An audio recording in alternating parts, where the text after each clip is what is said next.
Okay, shall we start? Yes, good evening. Now the first one is our weekly current affairs. Now in this weekly current affairs, we'll be majorly discussing about the last 1 week of current affairs.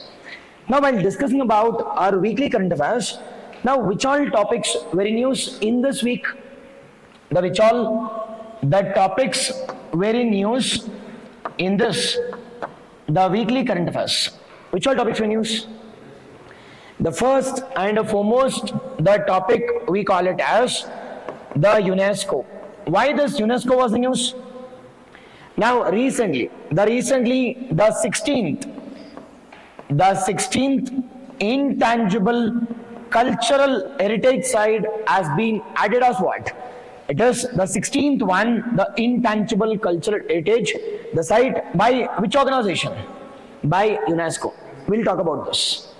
And the second one we will talk about, it is India and Russia. Why India and Russia this week? Because Vladimir Putin was a part of our, we call it as, it is a diplomatic ties. To enhance the diplomatic ties between, we call it as the India and we call it as the Russia.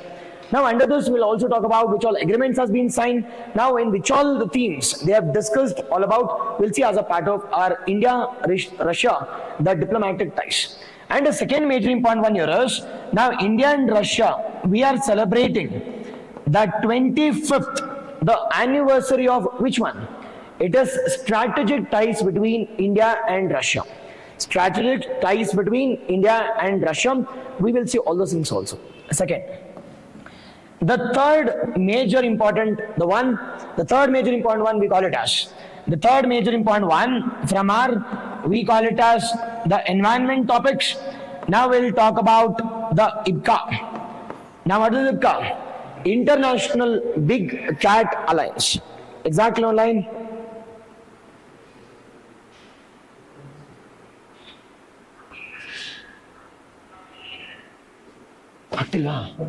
Okay.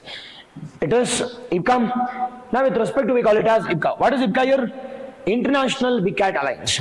Now why this International Big Cat Alliance? Now recently in our COP 30, we have finalized that we'll be organizing which edition? The 2026, the IPCA Summit. The 2026 IPCA Summit. Now we'll see all the things one by one. And along with the things, we'll also talk about recently from Saudi Arabia, the 3 cities has been added as, it is the active learning cities. The learning cities also will see one by one here. Done. Now first and foremost one, the most expected question we call it as the Deepawali. Now Deepawali has been added as what? The 16th one. Now we'll see all such the core important topics, at least some 15 to 20 topics we'll see as a part of this week's the current affairs. Done. Now shall we start one by one? Now the first one we call it as. How is the first one? Now which is the first one?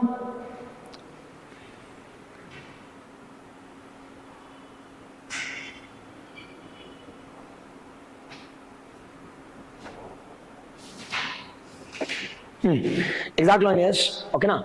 The first one we call it as the UNESCO's intangible cultural heritage. Now, why was this UNESCO intangible cultural heritage was in news?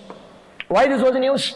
Now, first one we call it as the UNESCO, the intangible cultural heritage. Now, the first one, there are two important news here. Now, the first one we call it as. Why it was in news? Now, the first news here is the 20th intergovernmental panel on, we call it as intangible cultural heritage. The intergovernmental panel on intangible cultural heritage of which organization? Of UNESCO. Took place at where? Took place at where? Now took place at, we call it as the Red Fort. Took place at, we call it as the Red Fort. First one we call it as took place at Red Fort. This is our first one. The second one, the second news here is, this is the first time the India is hosting this conference. This is the first time. This is the first time India is hosting such panel. India is hosting such a panel. Second one. The third important, the news here is what? The third important news here is, now in this we call it as the Red Fort, we call it as the discussion. We have added the 16th intangible cultural heritage. Intangible, it is the cultural heritage has been added. Now what do you mean by this intangible cultural heritage means? What do you mean by intangible cultural heritage sites means? It cannot be touched, but we can feel it. Now which one can be, which one can be touched? Which includes architectural buildings. What about the songs? What about the dance? What about the music? What about the festivals, social practices? All this comes under where? Intangible cultural heritage. It is intangible in nature. What does intangible means? Which cannot be touched, but we can feel it. But we can feel it, and such things comes under where? Such things comes under intangible cultural heritage. Now which is the 16th one which has been added? The 16th one which has been added, we call it as the Deepawali. The 16th one which has been added to our, we call it as intangible cultural heritage, and that we call it as Deepawali. Yes. Now we'll see all those things one by one. Now before discussing with respect to Deepawali, first we'll talk about what is this UNESCO. What is this UNESCO? What is this intangible cultural heritage? And we'll talk about Deepawali also. Done? First one, we are aware about what is UNESCO. What do you mean by UNESCO? First about UNESCO. Now first one, UNESCO means, it is the first one, we call it as abbreviation. What do you mean by abbreviation of UNESCO? United Nations Education, Scientific and Cultural Organization. First one, abbreviation means the United Nations Education, Scientific and Cultural Organization. First one. Second one, now where it has been established, or when it has been established, in the year we call it as 1945. Established in the year we call it as 1945. Second. The third one, where is the headquarters? Now headquarters, it's in, we call it as the Paris. This is our third one. Then the fourth one, we call it as, what is the objective of this UNESCO? It takes into consideration educational aspect, the scientific aspect, the cultural aspect. Yes or no? Now the fourth one we call it as, what is the objective of, we call it as UNESCO? It deals in three important sectors. One we call it as education, the second one we call it as the scientific, and the third one we call it as what? The cultural related aspects are taken into consideration by, we call it as UNESCO. Are taken into consideration by whom? It is UNESCO. Now this United Nations, it is Education, Scientific, Cultural Organization. It is a part of the which organization? Part of, we call it as the part of UN body. This is our first one. Now second one, I've already said it has a main aspect called as which aspect? Cultural part. Now to protect that culture, this UNESCO has come out with we call it as intangible cultural heritage. Intangible cultural heritage. And a simple question is, sir, this has been established in 1945. When was this ICH established? Now this ICH has been established and we call it as which one? It is in the year we call it as 2003. Established in the year we call it as the 2003. Established in the year 2003. First one. Second one, in the year 2003, in a location called as the Paris. In a location called as which one? The Paris. Now majorly this intangible cultural heritage one majorly talks about which one? Majorly talks about it is the culture which cannot be touched, but we can feel it. Feel it. Now sir, under this which all comes under ICH? Which all comes under ICH? Now majorly it includes which all things? It includes the songs, the dances, which includes the songs, which includes the dances, which includes the music, which includes which all things? Social practices, which includes perfect social the practices, which includes festivals. All this comes under where? All this comes under which includes the festivals, social practices. All this comes under, we call it as the intangible cultural heritage. My simple question is, this Deepawali has been added under which criteria? It is added under, it is social practices. Has been not under festival, has been added under what? The social practices. Has been added under, we call it as the social the practices. Has been added under, we call it as social practices. This is about the first one called as about UNESCO, about we call it as which one? ICH. What's ICH? Intangible Cultural Heritage. Established in the year 2003 by, we call it as UNESCO. In where? In Paris. Majorly to protect which one? Majorly to protect, we call it as, it is the songs, the dances, the social practices, festivals, all the things. Done. Now this ICH, the 20th edition took place at where? Now took place at, we call it as the Red Fort. Took place at Red Fort, which is present in, we call it as India. Now this is the only, or this is the first one, this is the only, and this is the first one to organize by India. This is the first one and is the only one to organize by India. Organized by, we call it as the India part. Done. This is about our first one called as about UNESCO, about intangible cultural heritage. Now next one getting called as Deepawali. Next one getting called as, now which one? It is Deepawali or Diwali. Now what do you mean by this Deepawali? On and fast.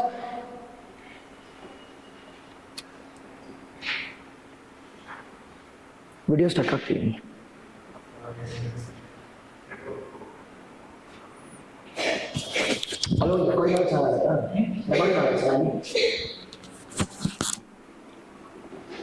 Okay. Now, with respect to, we call it as the Deepawali. Now, with respect to Deepawali. Now, what is the Deepawali? Now, why we celebrate Deepawali? Why we celebrate Deepawali? First, what is Deepawali? It is, Deepawali means it's a festival of lights. Yes or no? It's a festival of, we call it as the lights. First one, done. Second one, why do we celebrate Deepawali and when do we celebrate the Deepawali? When do we celebrate? Now, for how many days do we celebrate Deepawali on an average? Normally. Now, normally we celebrate it on annual basis. We celebrate it on annual basis. Now, it is celebrated every year. It is celebrated every year. It is celebrated every year for a period of how many days? For a period of, we call it as 5 days. For a period of, we call it as 5 days. Second, the third one, this is normally celebrated during which month? During, we call it as the October or November, normally. October or November. Now during, we call it as, it is Kartika Amavasya. Normally it is celebrated during October or November. During we call it as the Kartika. It is Kartika Amavasya. Kartika Amavasya. This is celebrated during, we call it as Kartika Amavasya. Yes or no? This is our first one. Now, second or the third one we call it as, sir, why are we celebrating Deepawali? What is the origin of this? Agreed. Okay, it's an annual one. It is of 5 days. It is during October, November or during Kartika Amavasya. Now, fine, sir. Now, what's the origin of this Deepawali? Why are we celebrating? Now, this Deepawali has been celebrated majorly for various reasons. Across India. Now, majorly for, we call it as, first one, this has a significance in Ramayana. This has a significance in, we call it as, Ramayana. Now, what is significance of Ramayana? Why do we celebrate Deepawali or Diwali? Yes. Online, yes? First. Why do we celebrate? It is as a part of Deepawali during Ramayana. It is Rama returned back from Sri Lanka. It is Rama returned back from the Sri Lanka after winning a war. With whom? It is Ravana. After winning a war with Ravana, now returned back during Ramayana. Now who returned back? It is Rama, Sita, and we call it as his brother called as Lakshmana. Rama, the wife Sita, and we call it as Lakshmana. And this shows the significance of the Festival of Lights. Festival of Lights are being celebrated according to Ramayana scriptures. Second one, it also has a significance from Mahabharata also. Now why Mahabharata? Why? What is the significance of Mahabharata? It is Pandavas returned back. Now Pandavas, they returned back. The Pandavas returned back after how many years? It is 14 years of exile. It is Ramayana. It is majorly, you should know this. The second one we call it as Mahabharata. The Pandavas returned from exile. Now Vanavasadinda vapas bartare. They returned from what? Now who returned? Now Pandavas. Now Pandavas means 5 members. Who all comes under Pandavas? It is the Yudhishthira. Second one, it is Bhima, Arjuna, Nakula, Sahadev. Yes, on all this, they returned back to, we call it as, they returned back to the, it is, we call it as their own empire. And that has been celebrated as, we call it as the Deepawali. Second. And the third one is also significant, and that significance we call it as the Dhanteras. Now what do you mean by Dhanteras? It is, Dhanteras means it is purchasing up of the metal items. Purchasing up of metal items, it is considered to be prosperity. Purchasing up of the metal items, it is considered to be what? It is prosperity. Considered to be prosperity. That we call it as Dhanteras. And the fourth one we call it as the Nakara. It is the Nakara Chaturdashi. The Nakara Chaturdashi. What do you mean by this Nakara Chaturdashi? It is Nakara Chaturdashi. What do you mean by Nakara Chaturdashi? Removal of negativities. It is via the light. Removal of negativities, and that we call it as what? That we call it as the Nakara Chaturdashi. And for all the significance, we celebrate Deepawali in the month of, we call it as October or November, for a period of 5 days during Kartika Amavasya. Kartika Amavasya, now this is an annual celebration. And this we call it as the Deepawali. This we call it as Deepawali. Now this Deepawali is being celebrated across India in different forms. Across India in different forms. Either it can be related to Ramayana or Mahabharata or Chaturdasi, or it can be it is Dhanteras. Now either whatever may be it is the reason, but the practice is common, and that practice we call it as the Deepawali or Diwali. Done. Now sir, my question is now this Deepawali has been added as the 16th one in which year? In a year we call it as 2025. Now before to this, which was the intangible cultural heritage site added to we call it as UNESCO ICH. We call it as Garba. Now Garba from Gujarat. Garba is a dance, folk dance. Added to we call it as this is all about UNESCO, intangible cultural heritage, and about Deepawali we have discussed. Now we'll discuss about which is that 16 which has been declared as we call it as UNESCO's intangible cultural heritage.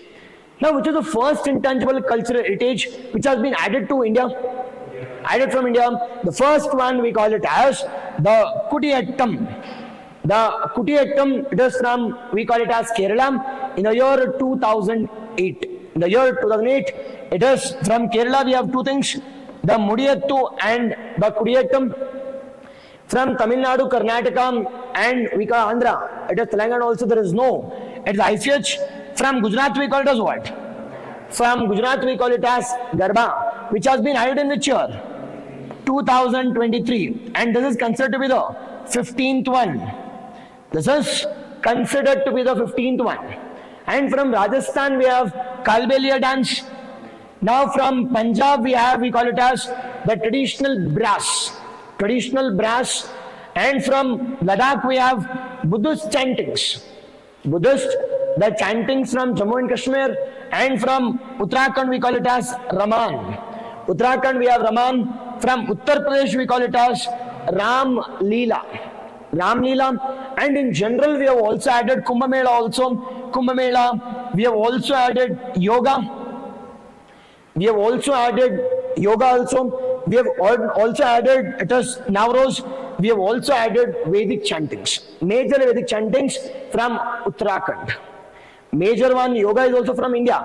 But specifically it is from Uttarakhand. And second one, Navroz. Navroz is considered to be it is majorly a festival. You should know that.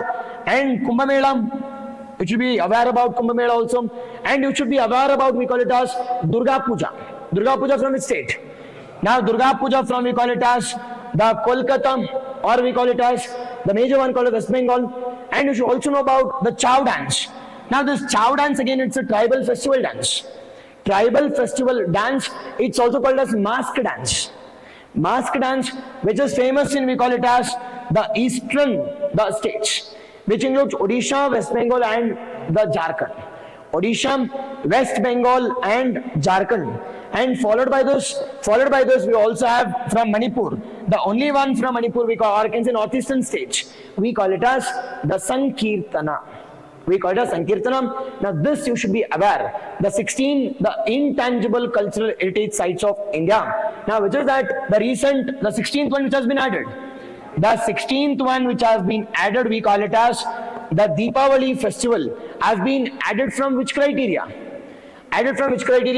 Not from the festival criteria, majorly from which practices? The social practices.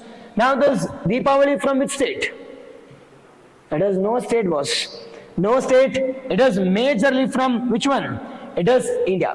Major from India. That is the reason I said that it is practiced in various forms. Forms. Either related to Rama, or related to Mahabharata, or related to Dhanteras, related to Naraka, it is Chaturdasi. In various reasons, we celebrate, we call it as the Festival of Lights. And that Festival of Lights, we call it as, it is Deepawali. Yes or no? This is all about we call it as the first topic called as. The first topic called as which one? It is the UNESCO's intangible cultural heritage. But this year, for sure, there will be question. If there is no question, the second will be the question. It is the active, the learning cities. That we'll see all those things one by one. But now, it is before going to the next topic, solve this question. Yes, online exactly, yes. The Kumbh Mela, it is the Navraz, yes.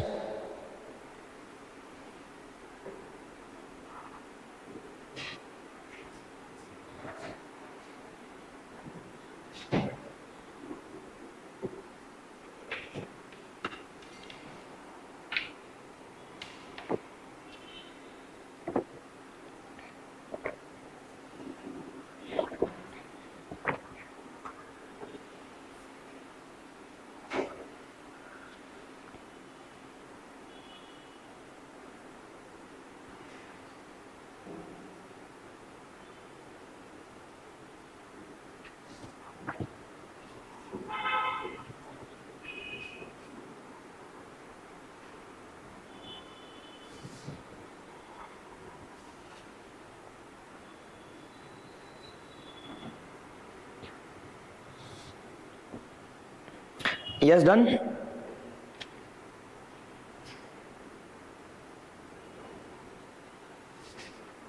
I hope it is clear. Okay. Now coming to this question, consider the following statement regarding the UNESCO's intangible cultural heritage. Now with respect to UNESCO's intangible cultural heritage, Deepawali has been inscribed as UNESCO's representative list of intangible cultural heritage of humanity. Now under the social practices domain, now domain of the 2003 convention. Obviously, yes, at first one is correct. India has currently, is it 15 or 16? Now it has 16 cultural heritage elements on UNESCO's the representative list, including recently added, it is the Deepawali. Now excluding Deepawali, it is 15, might be correct or will be correct. Done. Second one is incorrect. Third one, UNESCO's the representative, the list mainly aims to provide the financial. Now does it provide financial one? No, boss. Now this intangible cultural heritage site does not provide, we call it as financial aspect. Now it only provides, we call it as the awareness, the education, the conservation practices, all those things. It does not take into consideration the financial aspect. It does not take into consideration the financial aspect. Here they are asking which of the following are incorrect. Which is incorrect here? Now it is that 2 is incorrect and 3 is also incorrect. Now answer is only 2 is incorrect. Done. This is about the first important one. The next one we call it as the topic we call it as the UNESCO's. Highly important one. It is again UNESCO's global network on learning cities. Global network on, we call it as learning cities. Now recently, the 3 Saudi sites, the Saudi Arabian sites have been added to the, we call it as global learning cities or global network on, it is learning cities. Global network on learning cities. Now which is that? One we call it as Riyadh. Now where is Riyadh? What is Riyadh? Capital of Saudi Arabia. First one we call it as the Riyadh. And second one we call it as, it is Alula. The second one we call it as Alula. And the third one we call it as, it is Riyadh. It is Al-Kabra.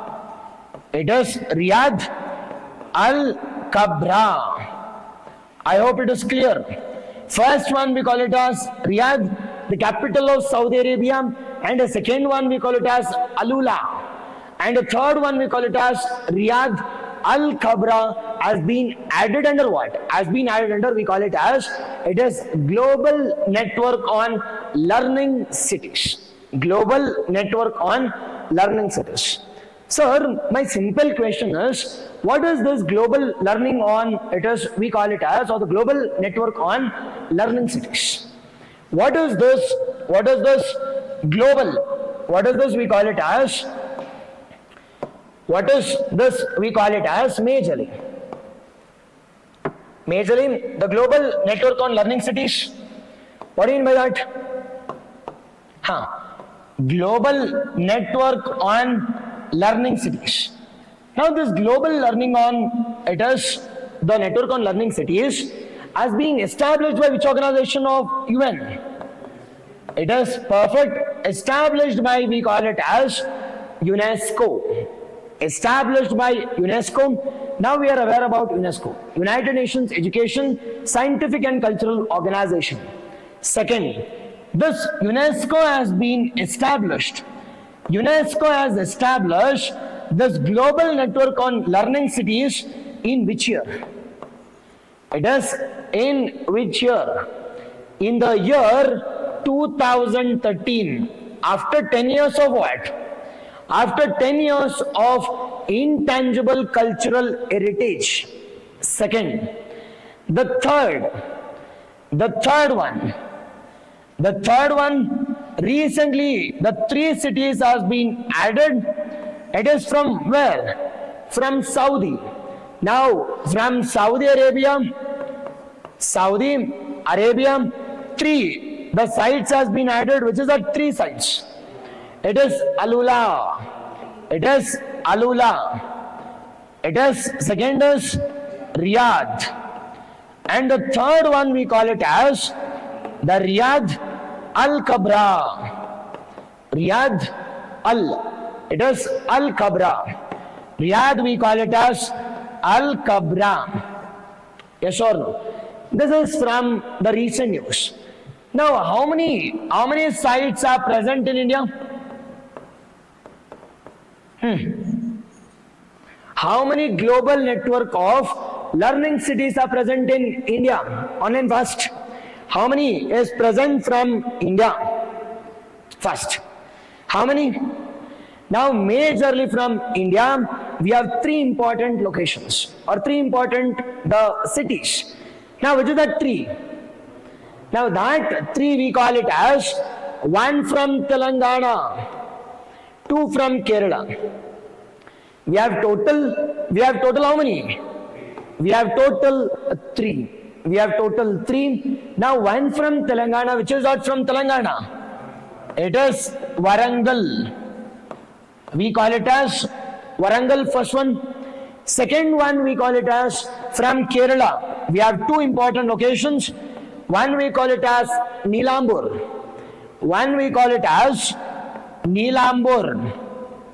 And the second one we call it as what? Second one we call it as the Trishur. Yes or no? It is Trishur. Now which has been added in which year?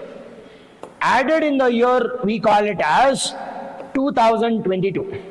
Added in the year 2022. Highly and highly important one. This topic must be in your paper. The paper, and that we call it as from India. It is Telangana, Warangal, and second one from Kerala it is Neelambur, and we call it as the Trishur. That you should be aware. Third, sir, all these things are fine, sir, but what is this global network on learning cities? We are not aware about this. Now what is this? What is this global network on learning cities? Now which takes into consideration, it is education as a comprehensive learning. I'll dictate that or I'll discuss that. It is majorly focusing upon which part? It is education. Yes or no? Which takes into consideration education as the core important aspect with respect to one's own life. Now I'll discuss one by one. Sir, my simple question is, now recently, the 3 cities has been added from Saudi. One is Riyadh, it is Alula, and Riyadh Al-Kabra. Done. Now these 3 cities, sir, if these 3 cities want to get recognized under, we call it as global network on learning cities, what is the criteria we need to meet? The criteria here is the 360-degree aspect of education. Overall education should be given it to all the communities without discrimination. It is without any age criteria. Without, understand my question here. If I want to add under, we call it as it is UNESCO's global, it is network on learning cities. It need to take into consideration the three things. One we call it as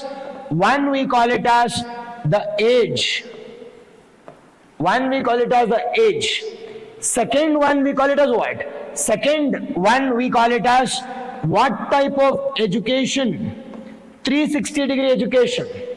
And the third one, without any discrimination.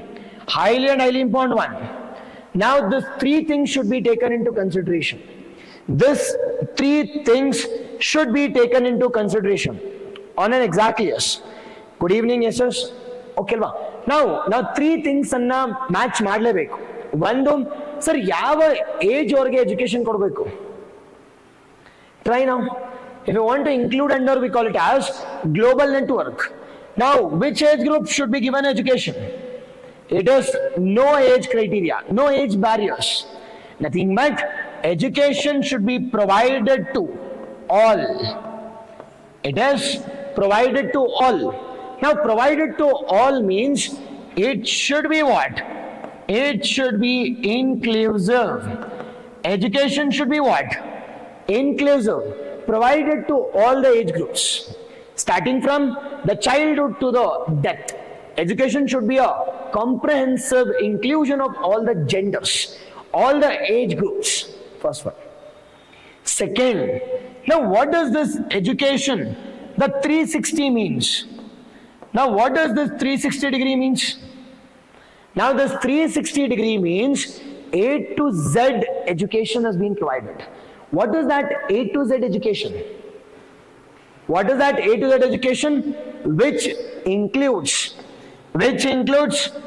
basic education, which includes advanced sciences. Now, where do we organize, or where did we organize India's International Science Festival? Now recently. It is 11th edition of, it is the Indian Science Festival took place at Panchkula. Where is that Panchkula? Haryana. 11th edition. Highly and highly important one. 11th edition. Now which talks about basic, advanced science and technology, the STEM science. STEM science, science, technology, engineering and mathematics. Along with these things,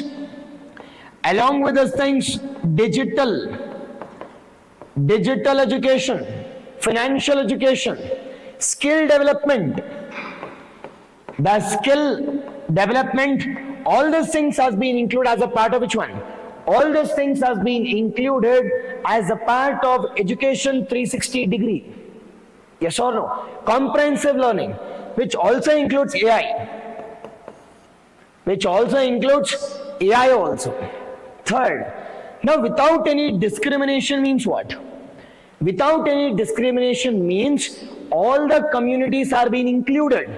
All the communities are being included.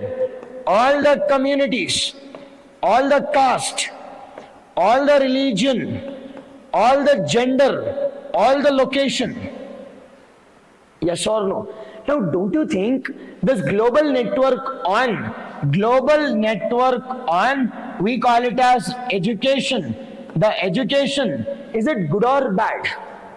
Learning the cities, is it good or bad? It is very good, because all the age group are being included. It is overall education is being provided. And the third one we call it as without any discrimination to the communities. And because of the things, it is global network on, it is the learning the cities. The learning cities has been added recently. In the year we call it as 2025. In the year we call it as 2025. Done. This is about our major one called as which one? It is global network on learning cities. Now this global learning on, it is the network on learning cities has been provided by whom? Has been provided by UNESCO. Be cautious. Second one, it is learning should be promoted and provided to all. My simple question is, why we need to provide education? Why we need to provide education to all? Because to achieve two important goals. One we call it as the UNESCO's goal. It is education by 2030. Education for all by 2030.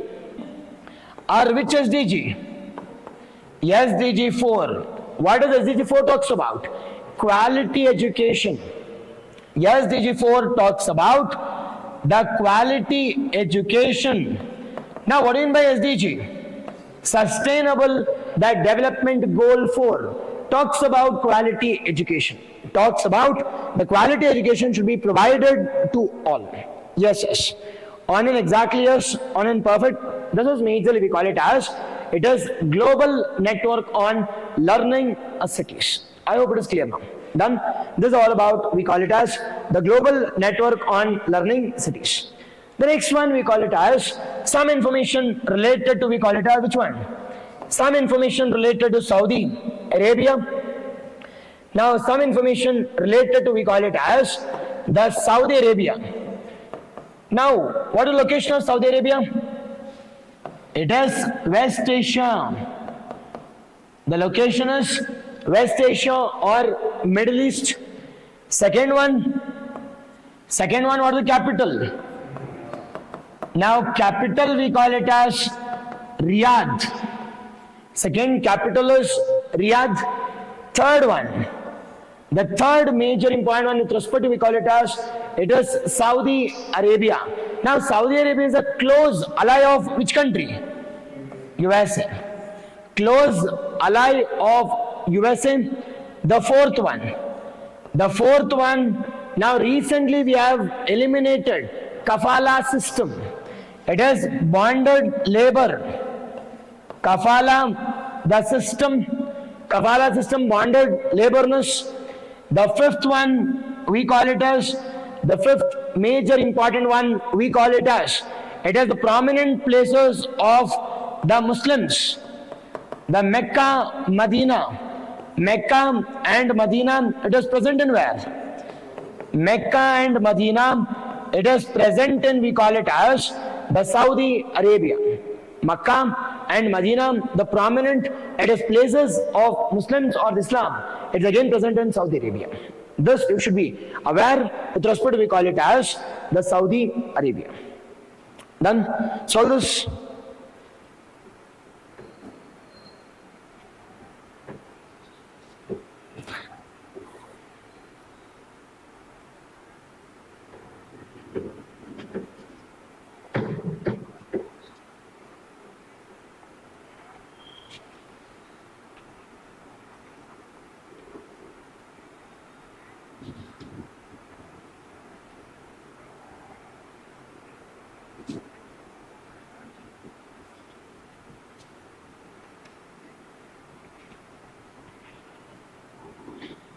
Done?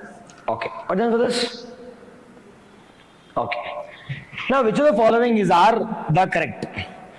Now, with respect to this question, consider following statement regarding UNESCO's the global, we call it as network on learning cities.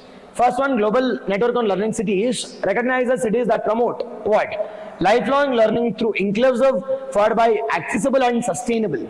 The learning system was established in which year? 2013. First one is correct. Second one we call it as India currently has 5 or how many? It has 3. 2 from it is Kerala and 1 from we call it as Telangana. Now 2 we call it as from Kerala, 1 we call it as Thrissur and Nilambur, and 1 we call it as Warangal. Yes or no? Now Jaipur, it is not present in our, we call it as the learning cities, rather it is present under Creative Cities Network. Creative Cities Network, CCN. Creative Cities Network as a pink city. City of Crafts. City of Crafts. And again, Bhopal, be cautious, Bhopal, it has not been present again in any of the UNESCO World Heritage Site. Bhopal, it is present in, we call it as Madhya Pradesh. Done. Second option is incorrect. The third one, it is GNLC operators mainly as a financial assistance scheme. Now be cautious, the UNESCO does not provide, it is finances to anything. Finances to anything. It is directly funding facilities for creating education infrastructure. No. Done. It is, which of the following is correct? It is, which is correct? It is, only one is correct. Only one is correct. Now some information related to education. Some information related to education. Now what do you know about education? First one, education comes under which list? Concurrent list. Now originally it was present as a part of which list? State list. When it was transferred from state list to concurrent list?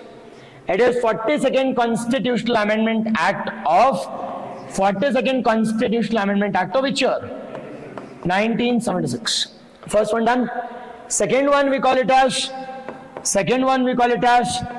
the recent one we call it as NEP. What does this NEP means? It is National Education Policy. Now this National Education Policy or New Education Policy in the year 2020.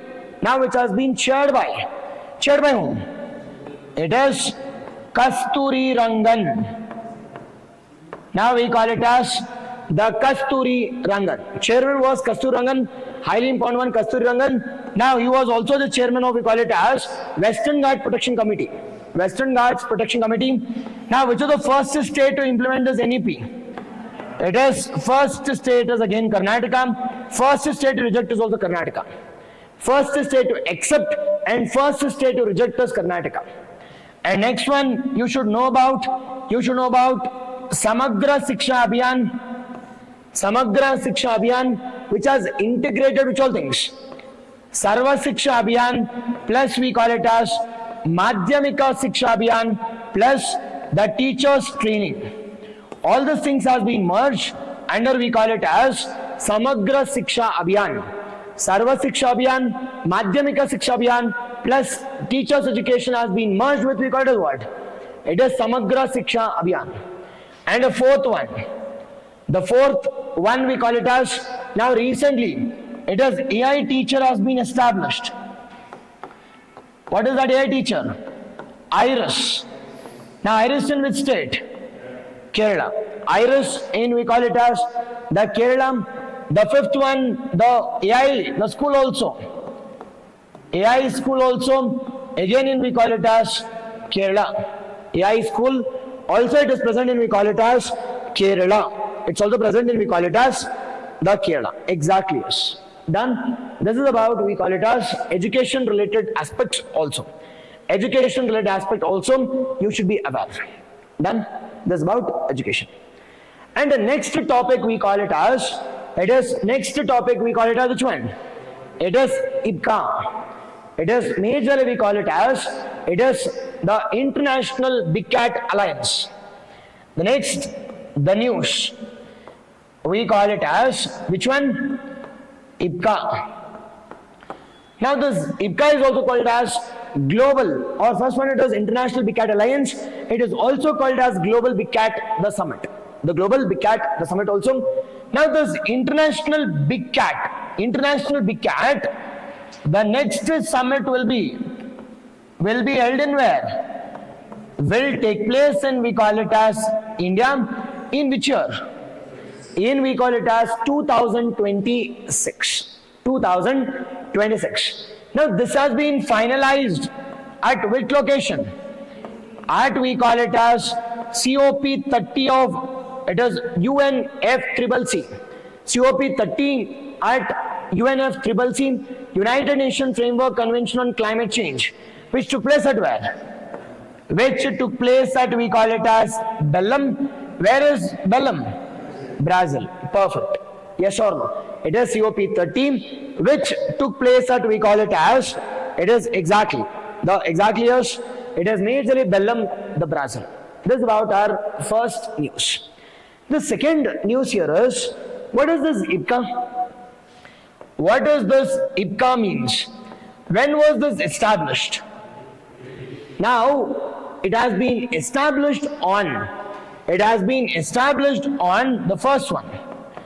It has been established on, we call it as April 9, 2023. Sir, why this date is important? Why this April 9, 2023 is important for it is India? Because we launched IPCA on the 50th anniversary of Project Tiger. We launched IPCA on it is eve of the 50th anniversary of which one? A Prime Minister, the then Prime Minister and the present Prime Minister also, we call it as Narendra Modi. The Prime Minister Narendra Modi, which has launched from, we call it as Mysuru, which has launched from Mysuru, Karnataka. Mysuru, Karnataka, 2023 UPSC question. Hope you are aware. It is IPCA. And the third one, now, what is the composition of this IPCA? Now, this has been launched by, we call it as India, fine. But what's the composition? How many countries are a part of this? It is 95 countries are a part of this IPCA. It is what the composition? Now, 95 countries. 95 the countries were a part of what? Or is a part of, we call it as this IPCA conference. Now, what is the object of this IPCA? What the objective? Now, majorly it protects international big cats. It protects the big cats. Yes, it's only exactly yes. It protects the big cats. It protects the objective here is it protects which one?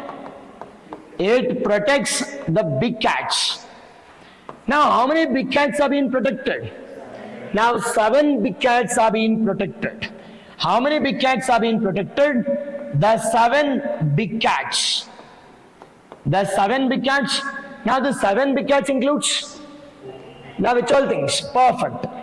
It is lion, tiger. Second one, it is leopard, the snow leopard, cheetah.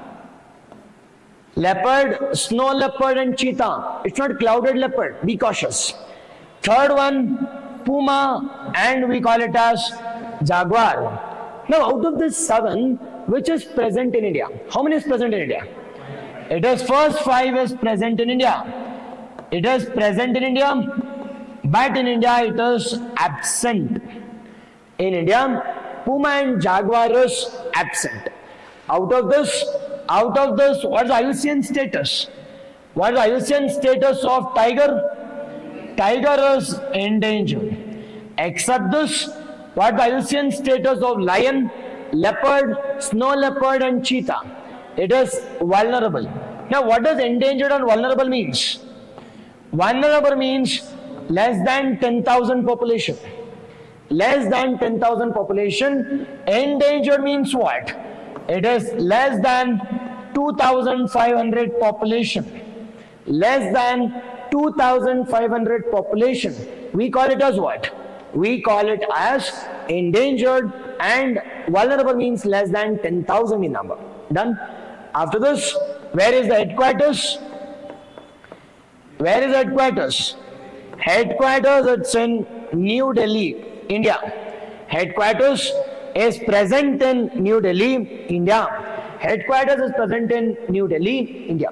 This is about, we call it as the complete aspect of what? Complete aspect of IPCA. Now, India is famous for, we call it as, India is famous for the establishment, or I can say prominent figure, with respect to, we call it as, the protection of, we call it as, it is the big cats. Protection of the big cats. Done?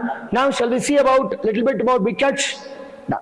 The first one, it is little bit information about, we call it as, the tiger. Little bit information about the tiger. What does this tiger means? Now, what is a tiger? It's a top carnivorous. The carnivorous, the mammal also. Yes or no? Now, it is the national animal of India also. It's a national animal of India.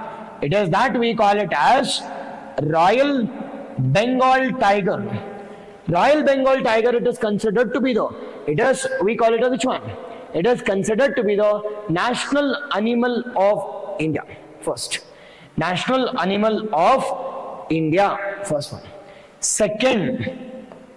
The second one, now this project Tiger has been launched in which year? It is 1973. That is April 9, 1973. How many tiger reserves do we have in India as of now? 58. Now which is the recent one which has been added? It is Madhav Tiger Reserve. Madhav the Tiger Reserve. 57th. The 57th we call it as, it is Ratnapani from Rajasthan. Ratnapani from Rajasthan. Now which state has maximum tiger reserves? Again Madhya Pradesh, how much? 9. Madhya Pradesh, 9. Okay, I'll check that. Okay. It is the next one we call it as, now which one has highest amount of tigers? Highest amount of tigers, which one? Highest amount of tigers? Now highest tiger we call it as Madhya Pradesh, followed by we call it as what? Followed by Karnataka, followed by Uttarakhand. The next one, now in which tiger reserve or in which national park do we have highest amount of tigers? Jim Corbett National Park. Jim Corbett National Park, Jim Corbett, followed by we call it as Bandipura in Karnataka, followed by we call it as Nagarhole in Karnataka. Nagarhole in Karnataka. Both these things are in Karnataka. It is Jim Corbett is present in, we call it as which one? Jim Corbett is present in, we call it as Uttarakhand. Now this Jim Corbett is also called as Ram Ganga National Park. It has been renamed as, we call it as Ram Ganga National Park. Yes, so this is about, we call it as about the tigers. Now with respect to tigers, you should also know about the T into 2. What is this T into 2? It is a doubling of tiger population. We doubled it by which year? We doubled it by, we call it as, it is target was 2022. But we doubled it within, we call it as 2018 itself. We doubled within, we call it as 2018. Target was, we call it as 2022. And this tiger census, it is taking place once in how many years? Once in 4 years, perfect. Once in 4 years. And you should also know about the cats. It is the cats. What do you mean by cats? Conservation Assured Tiger Standards. Conservation Assured Tiger Standards. Conservation Assured Tiger Standards. Where can we see melanistic tigers? Melanistic means the black tigers. Melanistic tiger safari. The world's first melanistic tiger safari, which has been established at where? Established at, we call it as the Simlipal. Where is the Simlipal? Odisha. Now where have we established white tigers? White tigers, albumin tigers, we call it as Kazi 106F. It's in Kaziranga. We call it as albumin tigers. Albumin tigers present in where? It is Kaziranga. It is present in Assam. Done? Is this part clear now? Done? This is about, we call it as the complete aspect about tigers. Yes, yes. Done? What is IUCN status? Endangered. IUCN status, we call it as endangered. Done? This is about, we got endangered. And you should also be aware about Sonali Ghosh. Sonali the Ghosh also. Done. The next one we call it as, the leopard, or we call it as the snow leopard, or we call it as snow leopard. Now first one with respect to snow leopard. Now what is the status of snow leopard? Vulnerable. Now the snow leopard is a state animal of which all states? It is majorly two important states. One we call it as which one?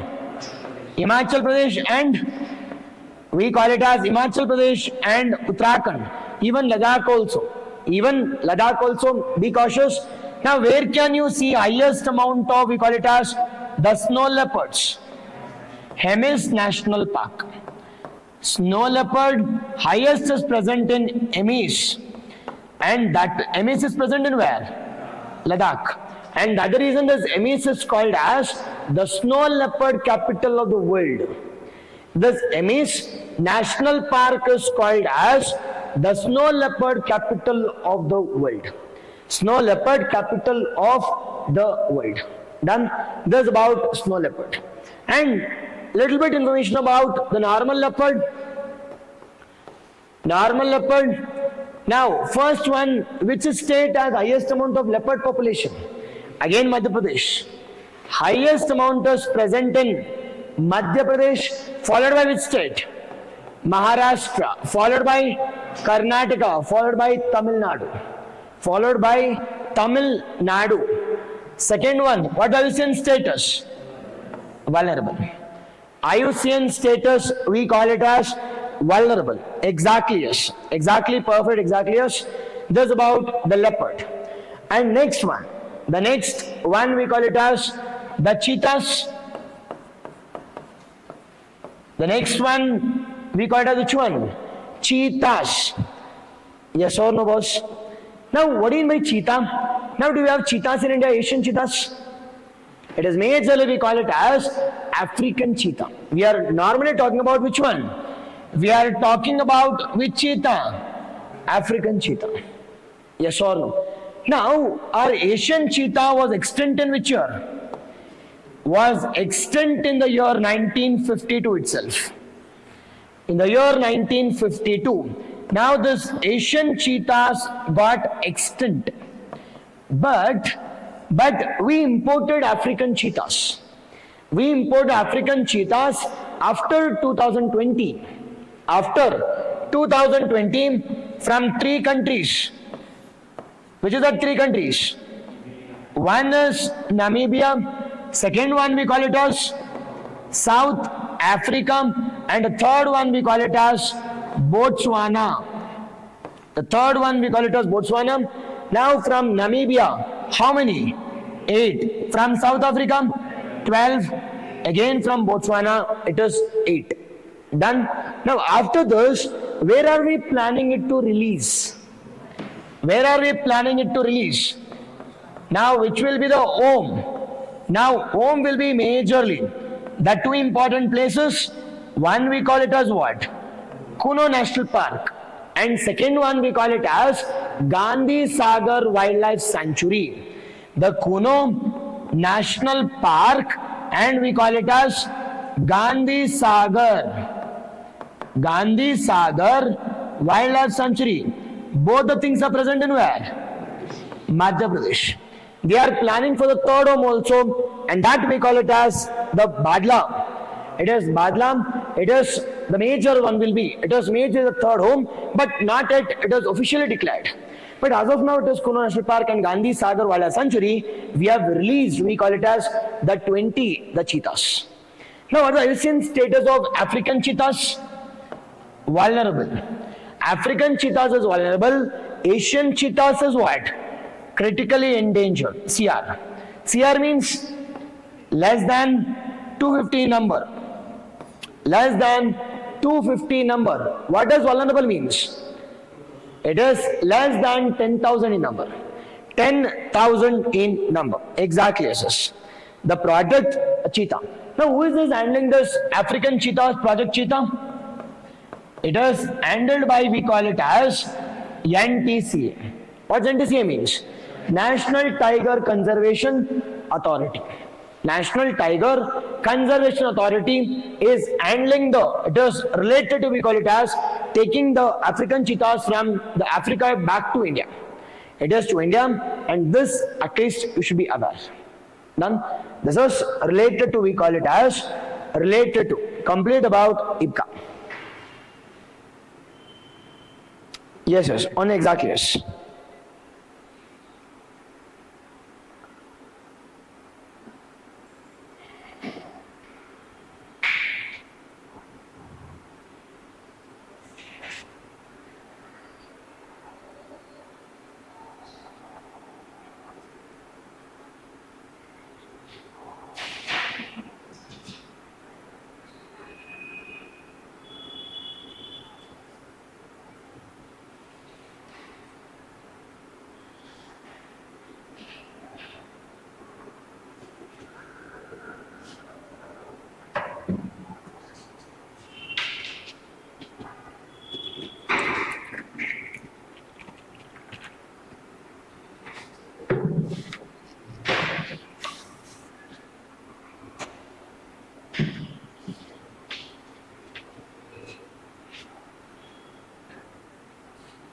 Yes or no? Done? Now, what's the this? Okay. Okay. Now, consider following statement regarding IPCAM, that we call International Big Cat Alliance. Now, with respect to International Big Cat Alliance, I've already said that it's a global coalition of 95 countries launched in 2023 by India. And headquarters is present in where? India, under the National Tiger Conservation Authority. Under the National Tiger Conservation Authority. Okay. IPCA covers how many big cats? There are 7 big cats, now which include tiger, lion, okay, leopard, okay. But does it include clouded leopard? No, it is snow leopard. If that is the case, second option is incorrect. Now, 2 wrong, 2 wrong, 2 wrong. Answer is C. Third one, India has committed, it is financial assistance to IPCAM. It is majorly, it is the 100, we call it as 100 crore rupees will be provided for the IPCA and will host the global Big Cat Summit. It is in New Delhi in which year? 2026. That's correct. Now, answer is 1 and the C. Or it is 1 and 3 and answer is equal to C. Done? Okay. The next one, the most important one, we call it as Sanchar Sati, or majorly we call it as majorly an app, and that app we call it, which app is that? It is Sanchar Sati app. Now, why this Sanchar Sati app was in use? Why this Sanchar Sati app was in use? Now, first one, recently, Ministry of Communication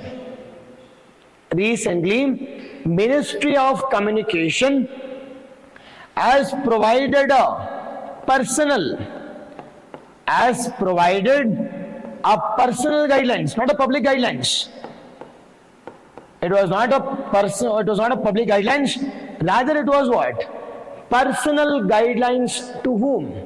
The mobile manufacturers.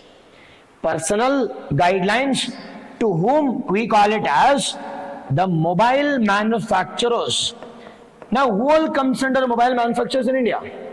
Now, majorly which includes the Apple, majorly which includes Samsung, majorly which includes Oppo, majorly which includes Vivo, majorly which includes Yami. Yes or no? Now, for all this, the manufacturers, the government has given a guideline saying that mandatorily implement this Sanchar Sati app. Sanchar means telecommunication, and the Sati means we call it as it is a friend. Sanchar Sati app must be installed. They have given a guidelines to the mobile manufacturers to install what app? It is Sanchar Sati app. In what manner? Mandatorily. Implement this in a mandatory manner. Implement this in what manner? Mandatory manner. But when this app has been said mandatory by the government, now this obviously this mobile manufacturer has said that they retaliated back, saying that we won't implement this project. What is the reason? Now, what is the reason for it is the mobile manufacturers won't be complying with the guidelines? Because this Sanchar Sati, it is considered to be what? It is government mobile tracking the application. It is not considered to be it is, we call it as, it is safety and security with respect to the mobile. Rather, it was considered to be it is a tracking with respect to your messages, your calls, your links, your SMS, all this will be tracked by the government. And for that, the mobile manufacturers have said that, especially it is Apple and Samsung has said that we won't comply because of safety concerns. Because we are known for providing privacy, providing safety and security, we won't implement it. Yes or no? The government has also gave the manufacturers only 3 months or 90 days to comply. But the manufacturers have said within a day, said that we won't be implementing at any cost. But the government has pulled back the guidelines also. It is when opposition parties have criticized this application. Now when they criticize, it is the orders has been pulled back. Now who has been pulled back? It is government has pulled back this application related guidelines. Application related guidelines has been pulled back. Related to Sanchar Sati. I hope this is clear. Now first one we call it as Ministry of Communication has given a guidelines towards whom? We call it as the manufacturers. To implement, it is mandatory the Sanchar Sati application as a mandatory guideline within 3 months. Within 3 months, but this manufacturers have said that we won't be complying with these guidelines. Because of our safety and security, our Apple phone and Samsung phone is not considered to be a luxury, rather it is considered to be a safety and security phone. On that basis, we cannot pre-install your application because you are going to track all the customer data. Be it your messages, WhatsApp, the link, followed by the calling, all this will be tracked by the government Ministry of Communication. Based on this, based on the opposition from the manufacturers, the government pulled back these guidelines. Yes or no? This is about the news part. Now second one, sir, what is this Sanchar Sati? Who has launched this? When it has been launched? And what is the features of this Sanchar Sati? What's the application of this? Online first? Exactly. What's the application of this? Now first one we call it as, what do you mean by this Sanchar Sati? What do you mean by this? We call it as Sanchar Sati app. What is Sanchar Sati? First one, this Sanchar Sati application has been launched in, we call it as 2023, which has been launched in the year, we call it as 2023. By which department? Department of, we call it as telecommunication. Department of telecommunication. Second. The third one. Now what are the features of this? What are the features of, we call it as Sanchar Sati? What are the features of this? Now major Sanchar Sati application will block which all things? Will block unnecessary SMS. Will block unnecessary SMS, unnecessary the calls, will block unnecessary fraudulent links, the spam calls, the calls. It tracks the mobile theft. It also the tracks which one? Mobile theft. It also tracks the theft. It also tracks mobile theft. Along with these things, it also blocks international calls. It also blocks international spam calls. I'm talking about international spam calls. And all this feature we call it as the Chaksu feature. And all this feature we call it as which one? Chaksu. The Chaksu feature blocking the tracking up of theft phones, tracking up of the mobile theft and international call spams are also being blocked by, we call it as Sanchar Sati. Not only this, in the Sanchar Sati, we can also track the nearest internet providers also, highly important one, which also tracks we call it a which one? It is nearest internet providers, which tracks the nearest internet providers, which tracks which one? We call it as which tracks major one, we call it as the nearest internet provider is also being tracked by this Sanchar Sati. Now, don't you think this Sanchar Sati is more good? Now, it has huge amount of applications, but the challenge is, it is being tracked and the data is being captured by the government. And that can also be misused. Majorly for vote bank, that can be used for social media, it is advertisement, that can be used for, it is fraudulent manner, that can be hacked, all this are a possibility. But the features are good, but this data can also be misused. Data can also be misused, that is the fear factor. Except that, there is nothing wrong with respect to Sanchar Sati. Except tracking, everything is good. And a major one we call it as the Chaksu feature is the most important one. The most important one with respect to we call it as Sanchar Sati application. Done. The Sanchar Sati application, it comes with both, we call it as the web application and app also. Be cautious. The next one we call it as, it comes with, we call it as app. Or it can also be via website also. It has both application as well as website also.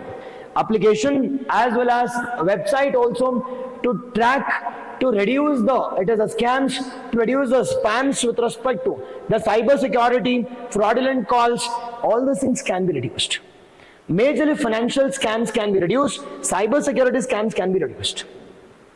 Via this Sanchar Sati application. 23 by Ministry of Communication or Department of Telecommunication, followed by the features we call it as the built by Department of Communication. Built by this Department of Communication 2023.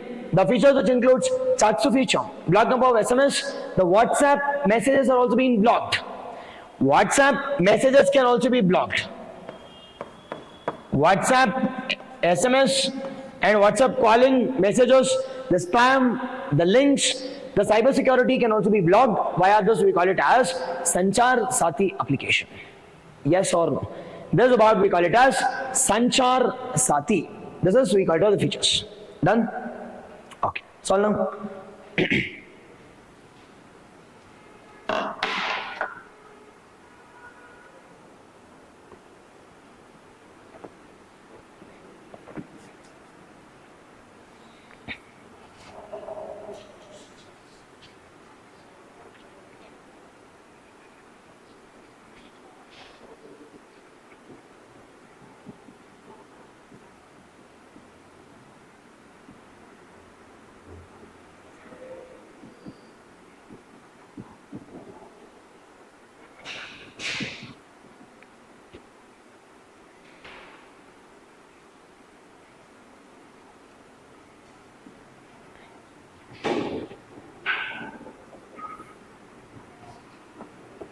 Yes or no?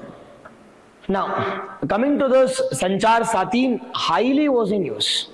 Very much was in use. Now, consider following statement regarding the Sanchar Sati platform. Sanchar Sati app launched in, is it launched in January 2025? No, it was launched in when? It is 2023. Now, is it mandatory now? No, boss. Now, it was mandatory, but the government pulled back. Now, when they pulled back, it means only it is voluntary. It's not mandatory. Now it is what? Now it is voluntary for the users to keep on their, we call it as device, and cannot be deleted once pre-installed. I think it's not mandatory. You can install it and you can delete it also. You can delete it also. It's up to you. And second one, it is you can try once also. You can try once. The Chatsu feature under the Sanchar, the Sati enables user to report the fraudulent calls, SMS, the WhatsApp message and digital arrest scams also. Second one is correct. Now, which of the following is our correct here? Now, 2 only is correct. Why 1 is wrong? Because it has been launched in 2023. It's not mandatory now. It is voluntary in nature. It is voluntary in nature. Done? Okay. The next one we call it as the World Population, the Prospects Report 2025. The world, majorly we call it as the Population Prospects Report 2005 or World Urbanization Prospects Report 2005. We'll see both the things. The first one we call it as the World Urbanization Prospects Report 2025, and we call it as World Population Prospects Report 2025. Now with respect to world population, it is the prospects report are released by whom? It is released by, we call it as United Nations Population Fund Agency. Population Fund Agency.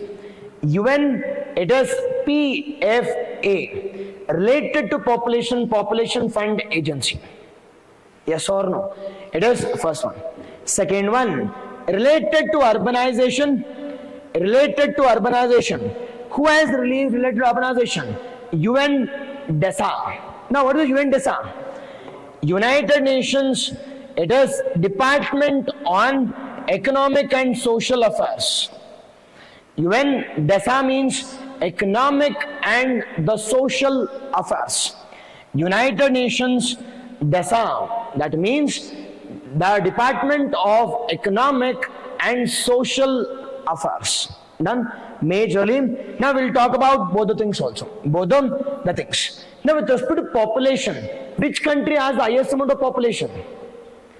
With respect to population, it is India is being ranked the top, followed by which country? The China. It is India and China constitute what percentage? 40%. India and China constitutes 40% of world population.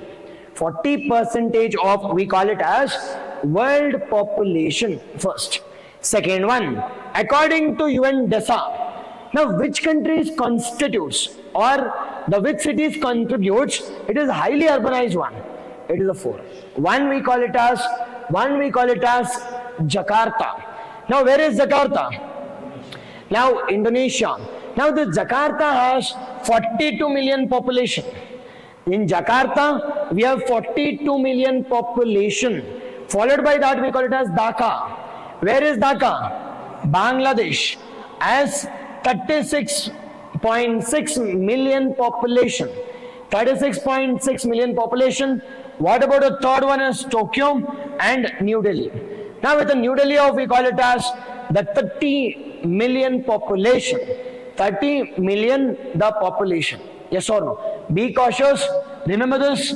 First one we call it as Jakarta. Second one we call it as the Dhaka. Third one is Tokyo, it's in Japan. And the fourth one it's in New Delhi. And that is in, we call it as India. That is, we call it as India. Done? Now the most populous cities in the world. Now based on urbanization, released by, we call it as DESA. Released by DESA. With respect to population, this population it has been released by, again, United Nations Population Fund Agency. Population, the fund agency. Exactly and exactly yes. Now related, we call it as the World Urbanization Prospect Report, or we call it as the Urbanization Prospects. Now we'll see all the things one by one. The first one, we call it as the World Urbanization. The World Urbanization, the Prospects Report 2025. Now a simple question is, sir, now this report is released by, I have already said that released by whom? It is UN DESA, United Nations Department for Economic and Social Affairs. Department of Economic and Social Affairs, first one. Second one. Now majority of, we call it as population. Majority of population, they are living in where? Urban areas. Majority of population, understand here. Majority of population, nothing but only 19% of the population across the globe are present in where? Rural areas. Are present in rural areas. Now, halli less percent jana idarappa andre, we call it as only 19%. Only we call it as 19%. Now the remaining 81%, they are present in where? They are present in, we call it as 81% are present in where? Urban areas. Based on the population present, based on urbanization, it is 81% urban areas and 19% are, we call it as the rural areas. Yes or no? Now, out of these urban areas, we have 33 mega cities. Now, what does this mega cities means? More than 1 crore population, more than 10 million or 1 crore population, 33 mega cities are present. Now, what is the mega? Population less than what? Population more than 1 crore population or the 10 million population. Out of this 33 mega cities, 19 are present in Asia. Out of this 33, how much is present in? It is Asia. 19 are present in Asia itself. 19 are present in Asia itself. 19 are present in Asia itself. Sir, out of this urban areas, which one is dominating? Which one is dominating? Is it mega cities or smaller cities and towns? Which one is dominating? Now, take an example of it is India itself. Now, which one do we have maximum? Do we have maximum cities or do we have maximum towns? It is towns. Nothing but in the world also the same problem. The problem is majority of the urban areas comes under what? Majority of urban areas comes under the smaller cities and towns. Now with respect to urban areas, majority comes under where? Majority comes under smaller urban areas and we call it as the smaller towns. This we call it as the smaller urban areas and we call it as smaller the towns. Done? This is with respect to the global data. Now what about India data which has been released as a part of urbanization? Now what is the urbanization in India? What is the urbanization in India? How much percentage of population it is present in urban areas in India? It is 44%. 44% of Indian population it is present in where? Present in we call it as urban areas. Present in we call it as urban areas. Now which is the highly urbanized state? Which is the highly urbanized state? It is Maharashtra and Goa. Maharashtra and Goa it is considered to be the highly urbanized state. Now which is the lowest urbanized state? It is majorly we call it as, it is the northern states. Comes under majorly we call it as lesser urbanized, we call it as the sites, or I can say the cities. Done? This you should know.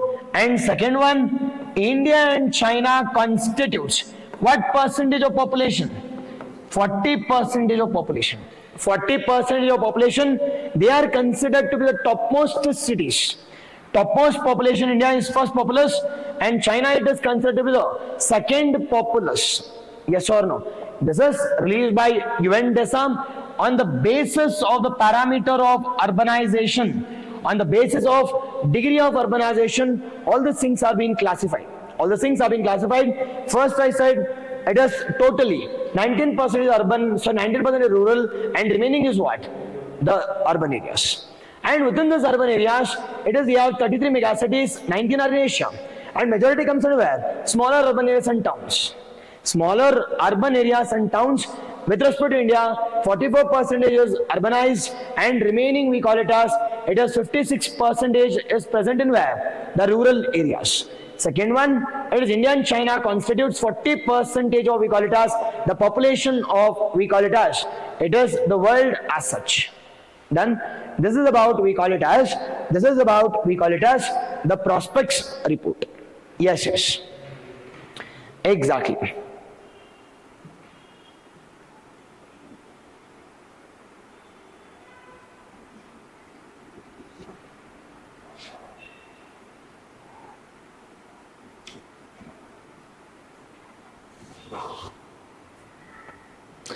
Online, I hope it is clear.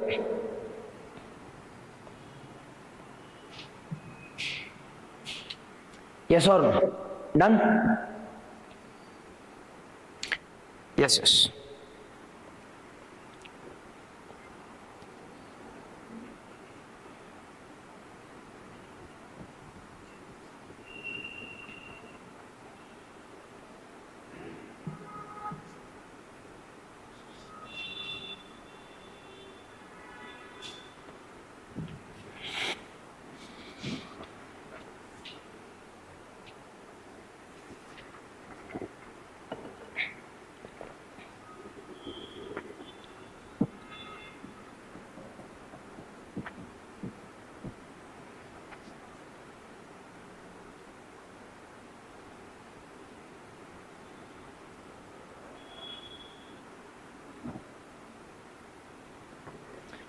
Okay.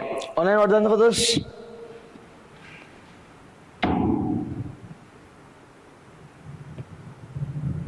What's the answer for this? Okay. Consider the following statement regarding the World Urbanization Prospect 2025 released by UNDESA. The report uses national definition. Does it take into consideration national definition or it is the degree of urbanization? It takes into consideration degree of urbanization, not the national indicators. It takes into consideration the world indicators. First one is wrong.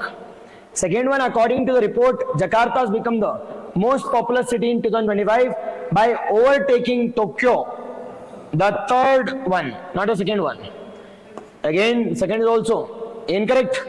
And the third one, India and Indonesia together accounted for 40%, or India and Indonesia or India and China.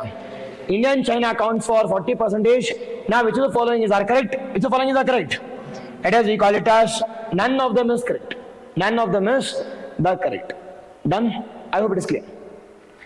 The next one we call it as the earthquake parameters. The earthquake. Now recently, it is the government has released. The India unveils, we call it as new seismic map. The new seismic map. Now what does this new seismic map means? What does this new seismic, the map means? First, what does this new seismic map means? The first and foremost question is, who releases this seismic map? Who releases this seismic map? Now we call it as Bureau of Indian Standards. Bureau of Indian Standards. Recently they have released which one?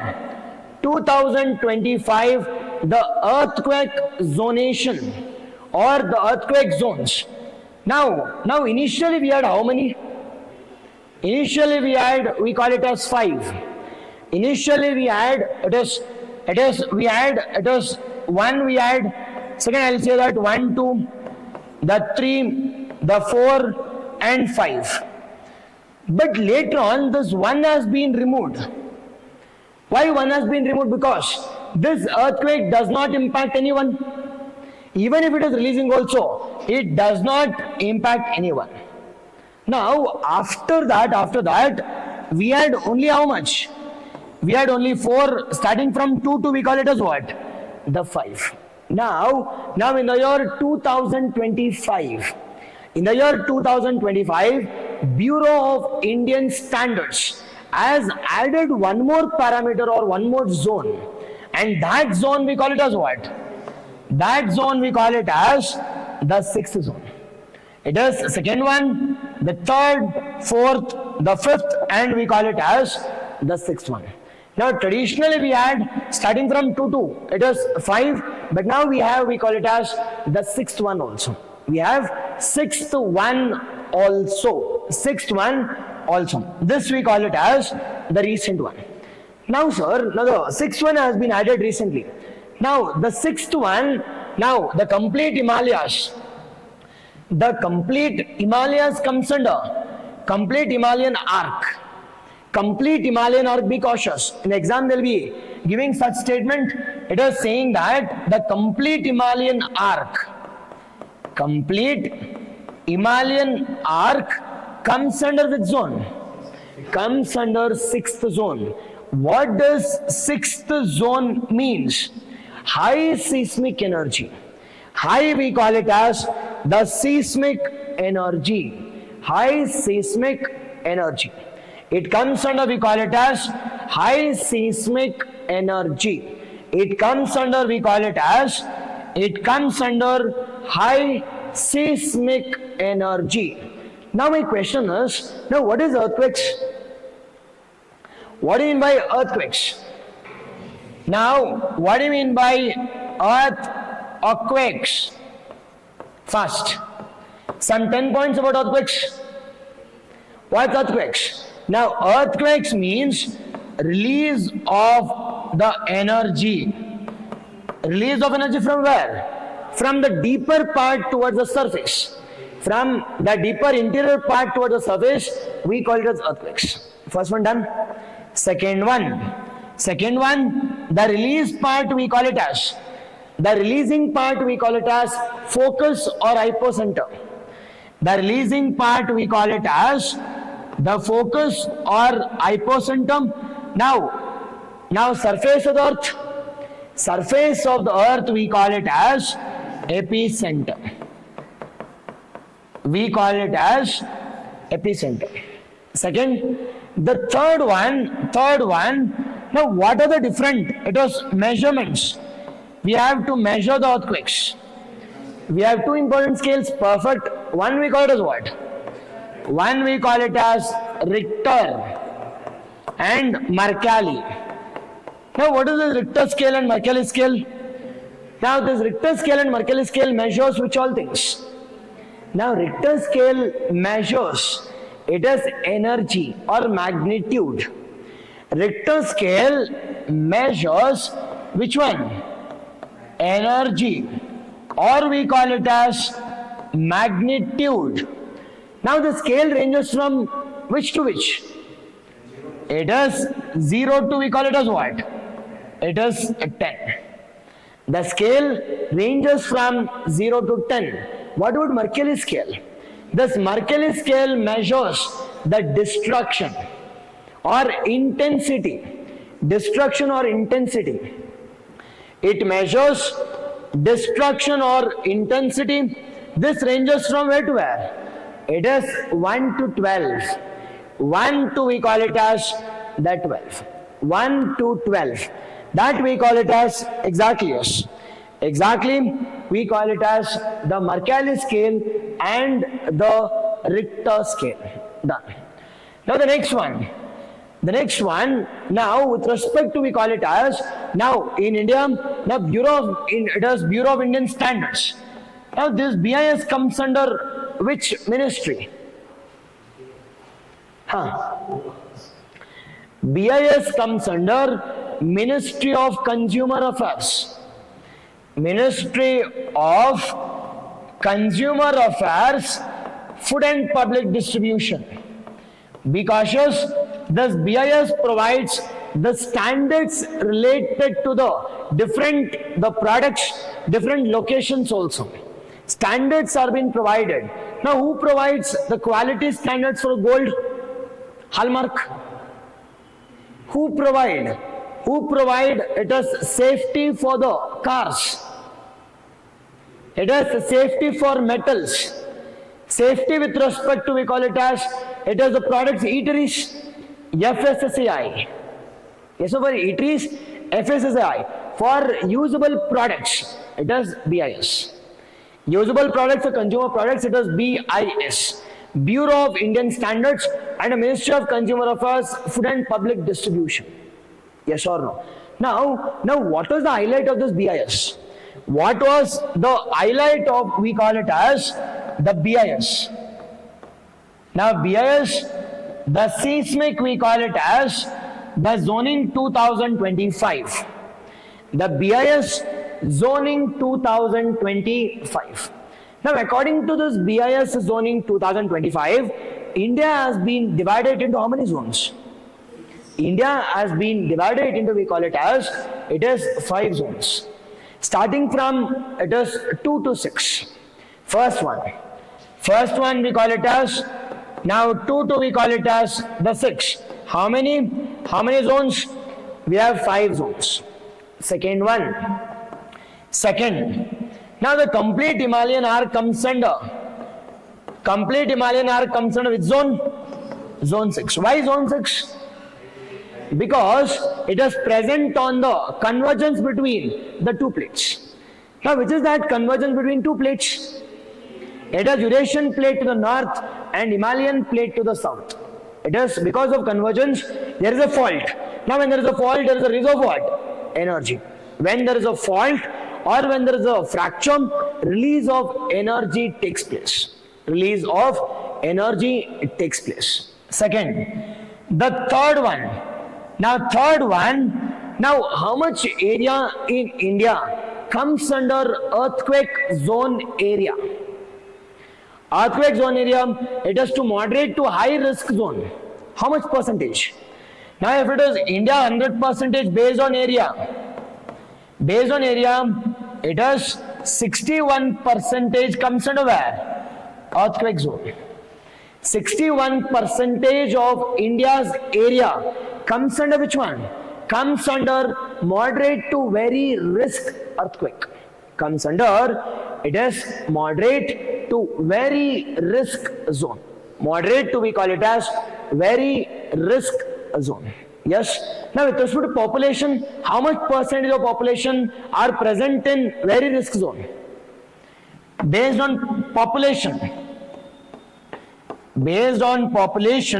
how much percentage of population are in very high risk zone?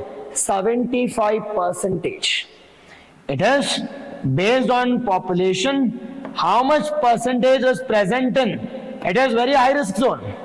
We call it as 75%. We call it as what percentage? 75%. Based on area, 61%. Now with respect to complete Himalayan arc comes under which zone? It is 6th zone. And how many zones do we have as of now? It is 5. Initially we had 4. Addition of which zone? Zone 6. Done. Maximum they can ask you such questions. Done. Now if it is clear, solve. Yes. On and exactly yes.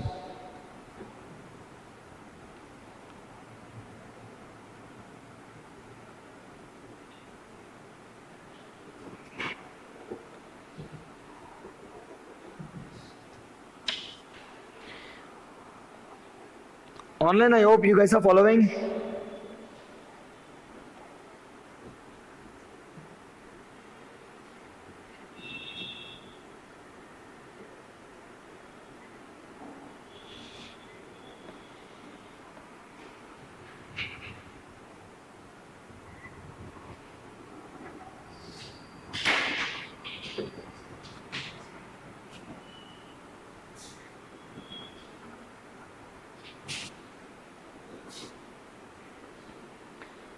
Done?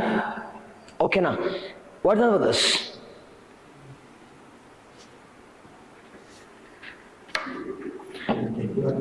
What's done with this?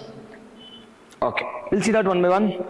The first one, we call it as consider the following statement regarding it was revised the seismic zonation mapping released and we call it as the earthquake design code of it is BIS 2025. Now updated map introduces zone 6. Is it right or wrong? Now is this zone 6, is it very high risk zone or it is lesser risk zone? High risk zone, the highest risk zone placing the entire Himalayan arc. It is for the first time under what? For the first time under we call it as, it is the zone 6. Done? Second one, first one is correct, second one, according to the new zonation, 59% of it is the land lies, it is the moderate to high earthquake, it is the area. Land, is it 59 or 61%? Now initially we had 51, now it has increased it to what?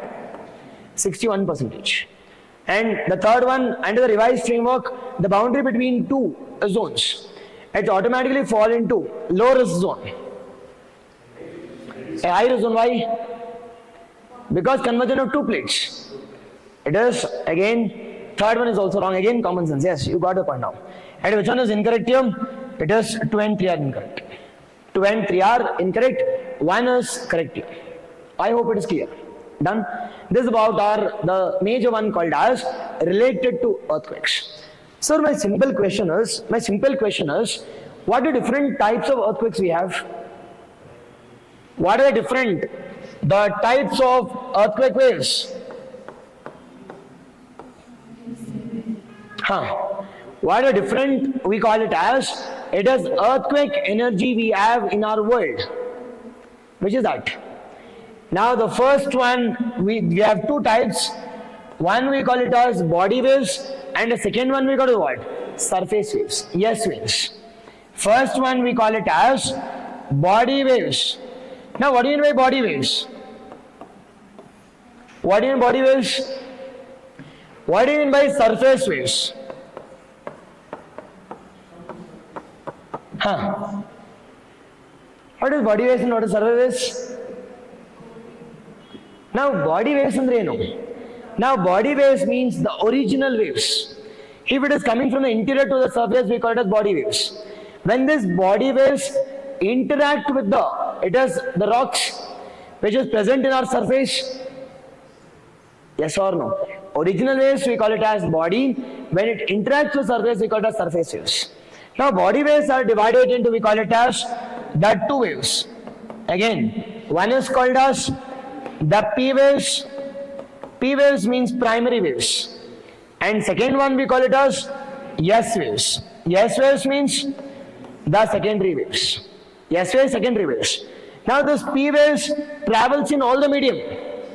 Travels in all the medium. It is solid, liquid and gas. And that's the reason it is the first to arrive at the surface. That's the reason it is primary. Yes or no? And this S waves, yes for yes. Now yes for yes travels only in what? Solid. And the other reason it arrives secondary. Because it moves only in what? Solid. Yes or no? And later on, surface waves are also divided into two waves. One we call it as L waves. We call it as love waves. L waves, this is more hazardous and more dangerous, more destructive as L waves. And next one we call it as Rayleigh waves. R waves. R waves are considered to be the last waves. Last to come we call it as R waves. Done? This you should be aware. This you should be aware. Now sir, now when there is an earthquake, what are the different measures we have? What are the different measures we have in India? On and first, what measures do we have in India? Yes. Big name. Now, what are the measures we have in India related to earthquakes? When there is an earthquake, how to control that? At India level or at world level? What are the measures we have taken? Now, the measures to taken to control the disasters. First one at the world level, we call it as Sendai framework. Have you heard about the framework called as Sendai framework? Yes or no? It is Sendai framework. Sendai framework is in Japan. Now Sendai framework. Have you heard about Sendai framework? Now this is for which year to which year? 2015 to 2030. It is Sendai the framework. Now on the basis of, we call it as Sendai framework, now we also have, we call it as our own targets called as Disaster Management Act. Of which year? Perfect. The Management Act of 2005. Disaster Management Act of 2005. Now with respect to Disaster Management Act of 2005, now we have established two important dedicated force. One we call it as NDMA and SDMA. At national level, we have National Disaster Management Authority. At state level, it is State Disaster Management Authority. Chaired by whom? Chaired by PM and CM. Now this disaster management comes under which ministry? Home Affairs. Be cautious. Ministry is Home Affairs. Ministry we call it as Home Affairs. Ministry we call it as Home Affairs, but it is chaired by the PM and chaired by the CM. At state, chaired by the CM. Exactly, yes. Then it is majorly we call it as the National Disaster Management Authority and State Disaster Management Authority. We also have a force called as the National Disaster Management Force, State Disaster Management Force, NDRF. It is the NDRF and SDRF has been established at national and state level, majorly to reduce the disasters. It can be any disaster. It can be pandemics, or it can be cyclones, or it can be tsunami, or it can be volcanoes, or it can be the flashlights, or it can be anything. It is landslides also, it is avalanches also, it is anything comes under the disaster regulated by this dedicated forces. Then actors in Disaster Management Act of 2005, we have a forces also. Then at a district level also we have, it is the district disaster management committees chaired by the DC, chaired by DCP Cautious. At a district level it is chaired by, the DCs. At a district level it is chaired by the DCs. I hope online it is clear now. Yes. Then it is, I hope it is clear now related to we call it as measures also. Yes. The next one we call it as the 50 years of the Biological Weapons Convention. 50 years of which one? Biological Weapons Convention. Now my first question is, what is this Biological Weapons Convention? Why it was in use?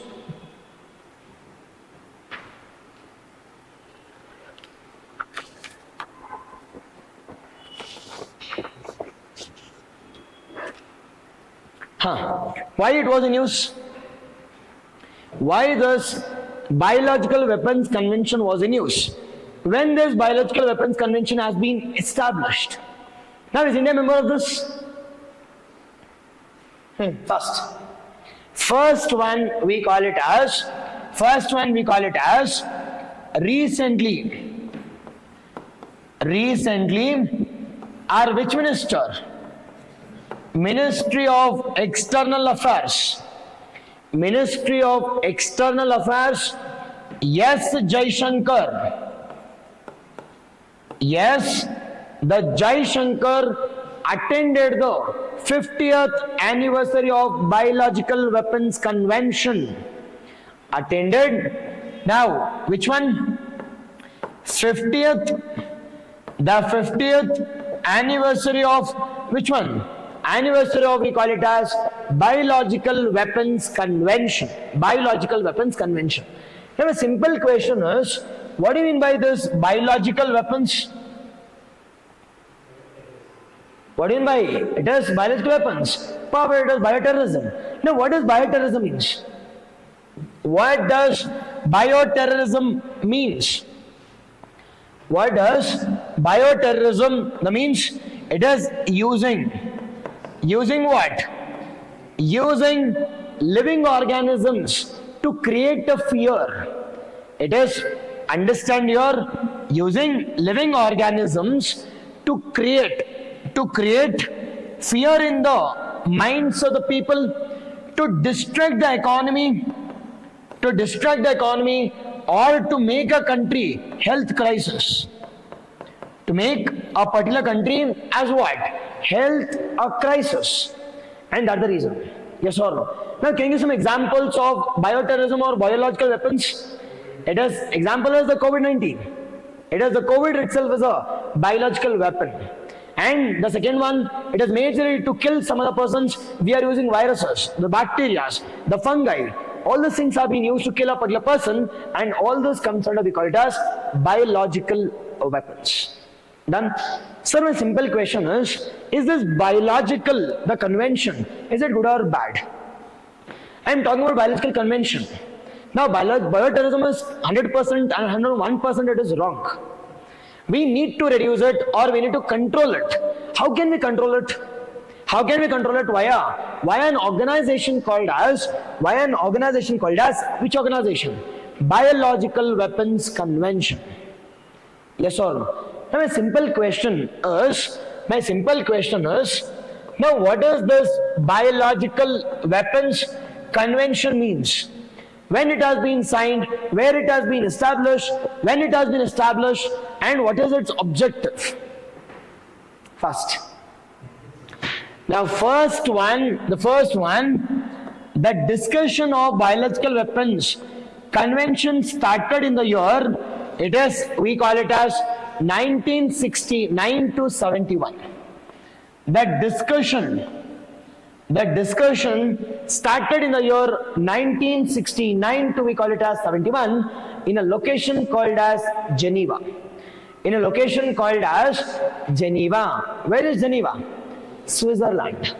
Second one. Now it took 2 years to discuss, and after discussion they put for signatures. They added, or I can say, they gave for countries to sign it. Then they placed for signatures. Now when they went for signatures, and it took again 3 years to come to force. Now in the year 1972, they gave for the signature. This is only for discussion, debates, and the dialogues, all those things. These are second one. Third one. The third one, this Biological Weapons Convention, which came into effect in which year? Now, which came into effect in, we call it as, in the year, we call it as, which year? In the year 1975. In the year 1975, it came into effect. If that is the case, from 1975 up till 2025, how many years? 50 years. 15 years celebration of, we call it as, Biological Weapons Convention. These are the origin or evolution. Now major you should know about the discussion took place that we call it as Geneva, Switzerland. Next. The next one here is, now what is the objective of this Biological Weapons Convention? What's the objective? Online first. What's the objective? Objective here is now reduce the mass weapon, or we call it as, it is weapons of mass destruction. It is Biological Weapons Convention talks about reduction of which one? Reduction,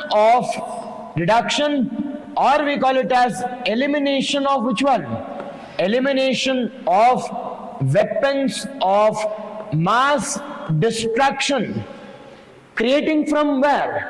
Creating from, we call it as, or created from, we call it as living organisms. Created from living organisms.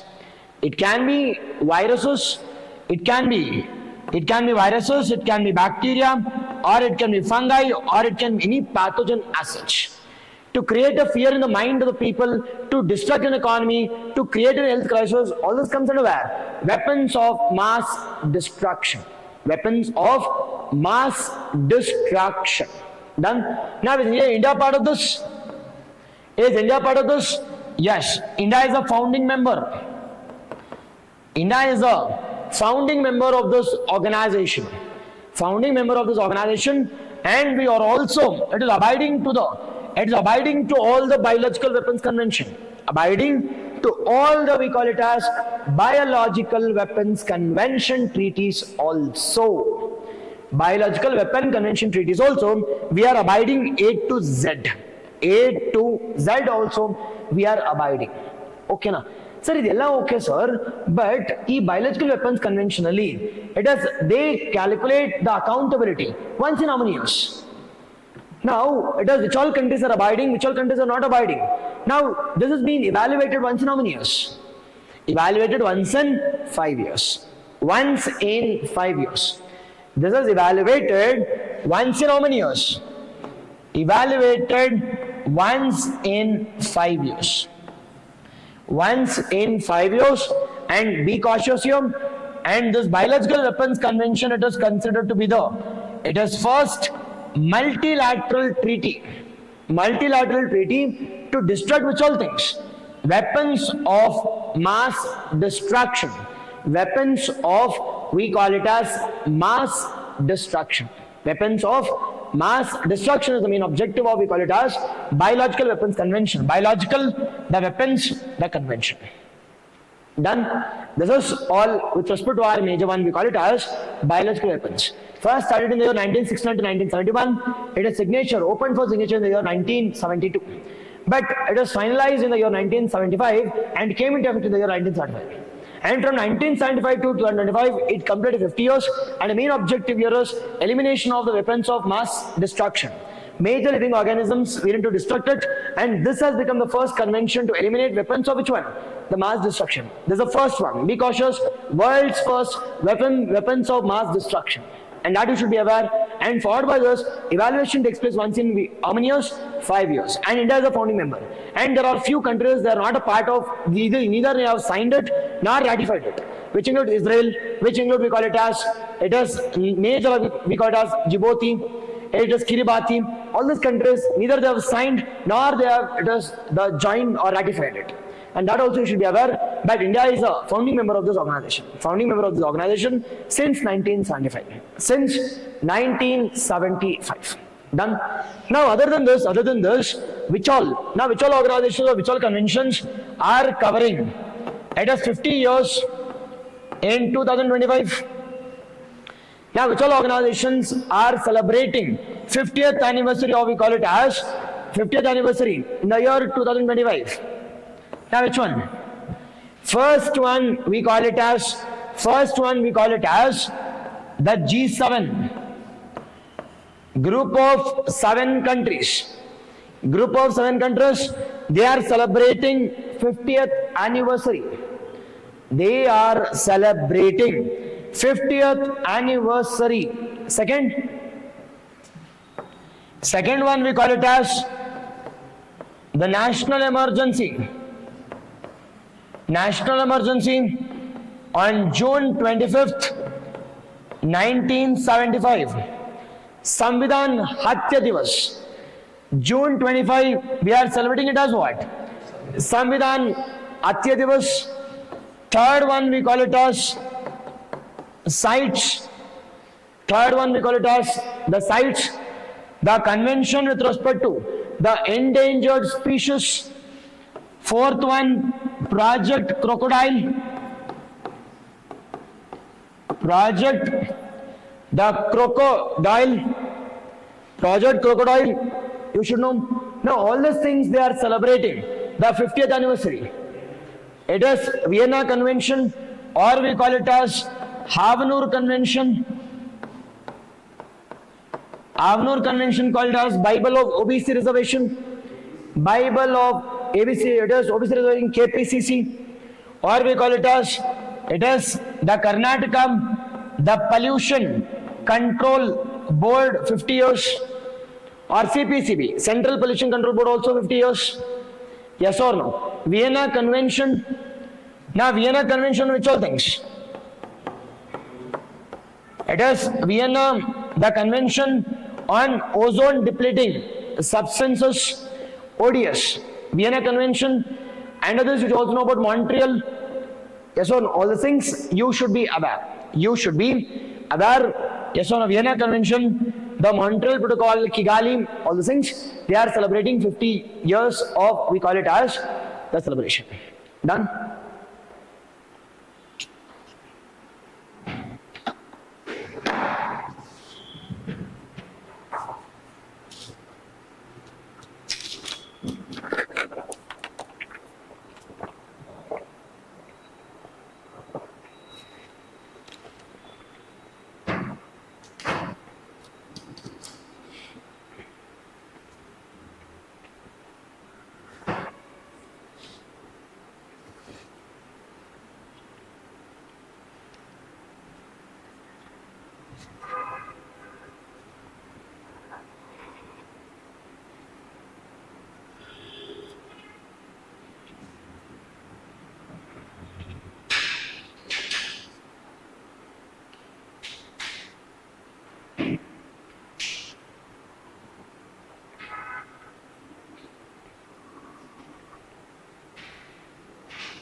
Done online?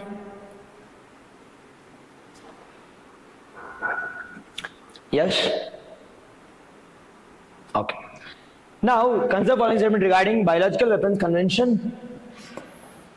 Biological Weapons Convention, it is the BWC, opened its signature for, it is the signing in the year 1972 and entered into force in which year? 1975, and is the world's, I've already said that, world's first, it is multilateral treaty, and it's also the first one to go for, it is the banning up of mass weapons. Banning up of weapons of mass destruction. Weapons of mass destruction. Now banning an entire category of weapons of mass destruction and as a permanent. Now until here it is correct. But it does not have a permanent, we call it as technical body. It is only temporary body appointed for a period, it is appointed once in 5 years. Only temporary, there is no permanent body for it. First one wrong. Second one, bioterrorism refers to deliberate release or misuse of biological agents or toxins to cause mass illness, the death or the economic disruption or fear in the minds of the people. And that we call it as bioterrorism, or we call it as biological weapons. Biological weapons, they're asking which of the following are incorrect. Now which one is incorrect? Only one is incorrect. Only one is incorrect. And understand. Now India is always, it is a problem creator, or I can say, we call it as, it's not a problem creator. Rather, India is always known for, it is solving the problems. Now how are we able to solve this? How are we able to solve this? We call it as bioterrorism. How are we solving it?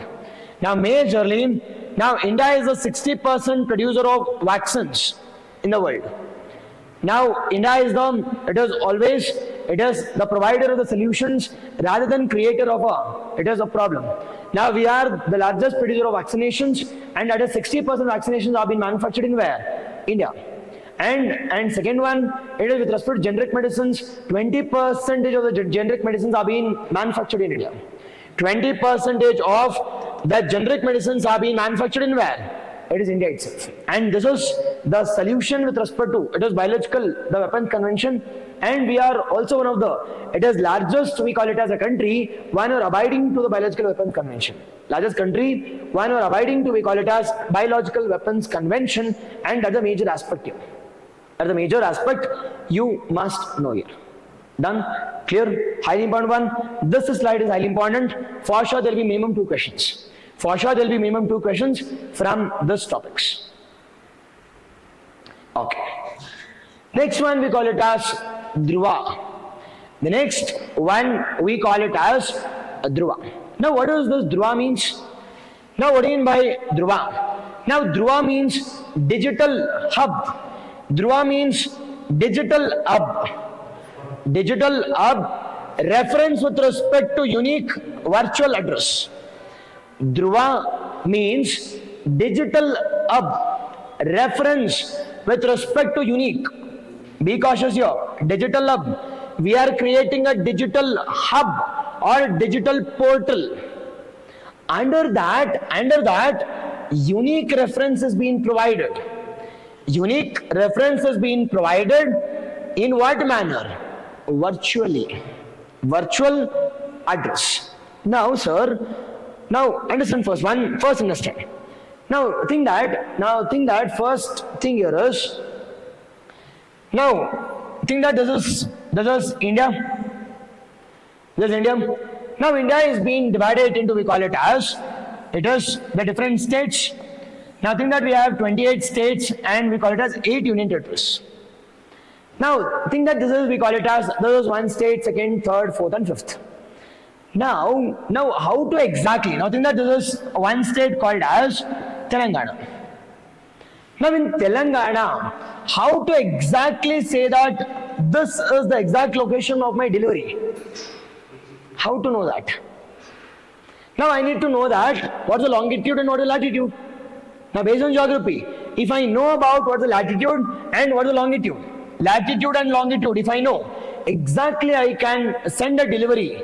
It is without any address, with a virtual code. Hope you're getting it. If not, understand. Second example. Nothing that we have Bengaluru. Now in Bengaluru I'm taking Vijayanagar. It is Vijayanagar. Now in Vijayanagar, now we have a number of crosses. Think that we have 4 crosses. 1st, 2nd, third and fourth. Now think that is I have the different houses.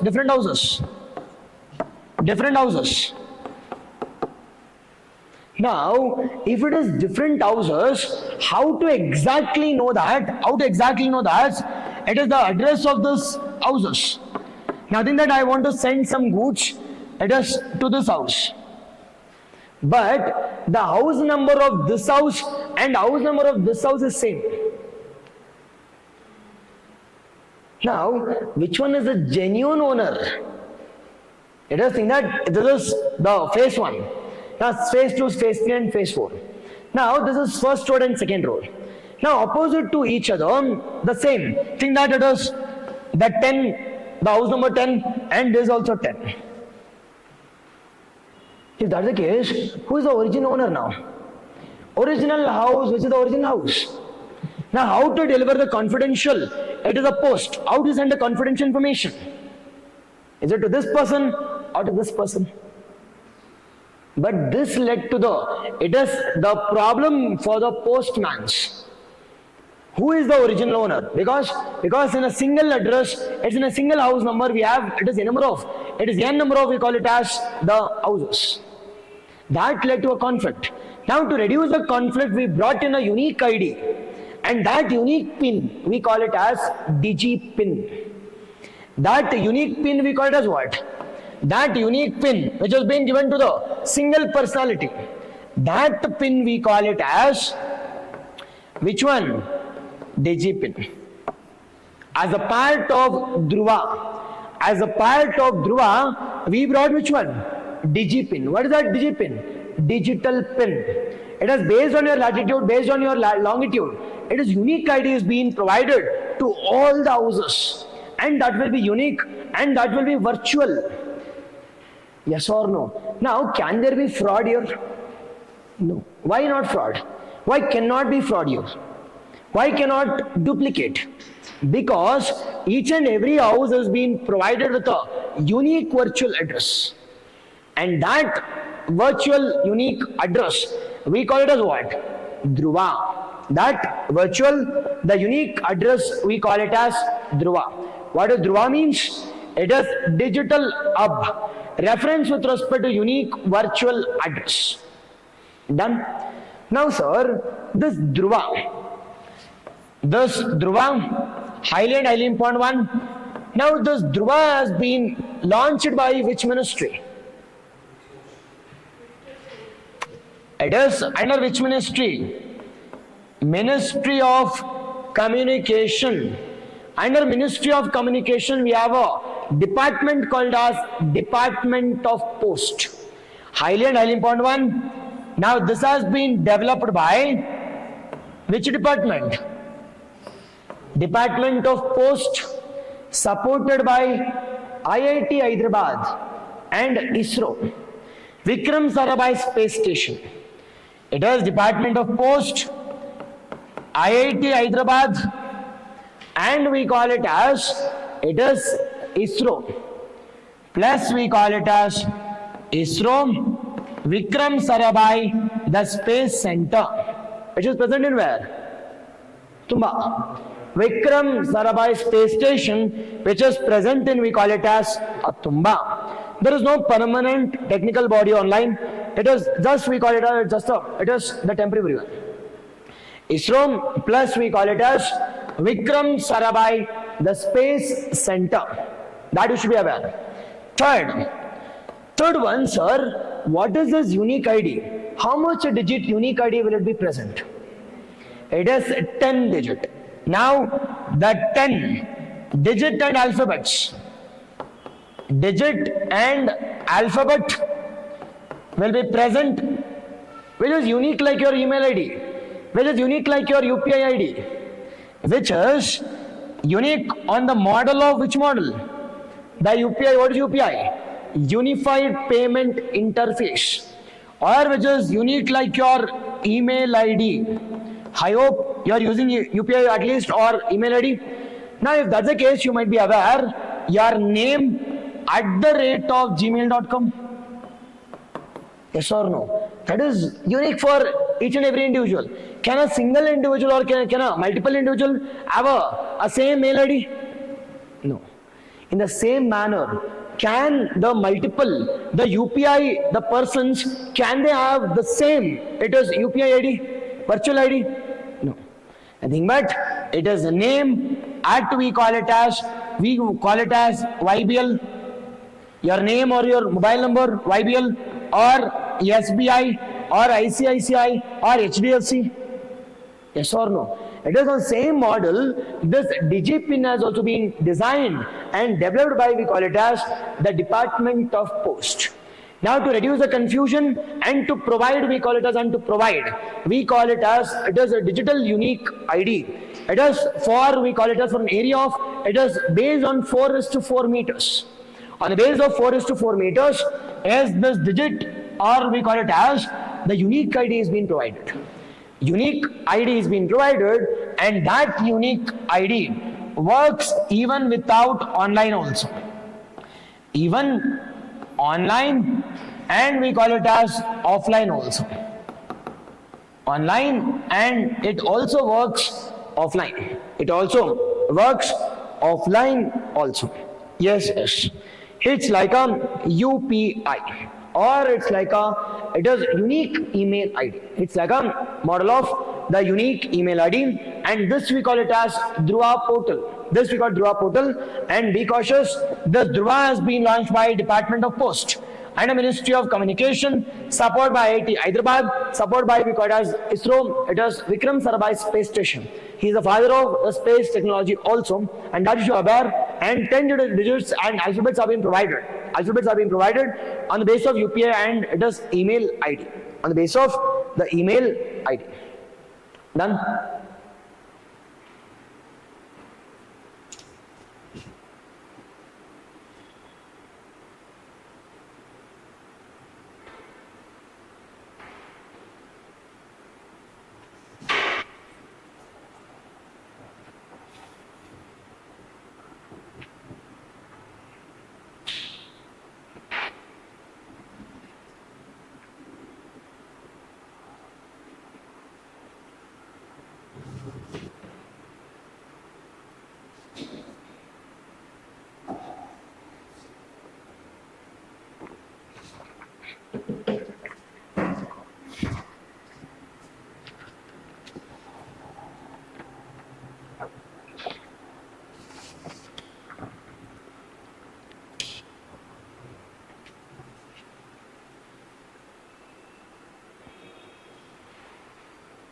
Done?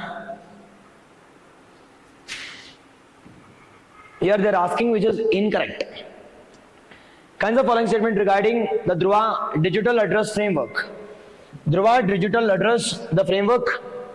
Now this Dhruva uses the 10 character alphabets and numbers code generated from an hierarchical grid of, it is 4×4. It is 16 characters.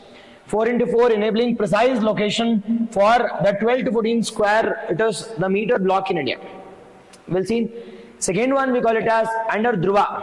It is address service providers and address information targets or agents will be regulated by a unified authority modeled on TRAI.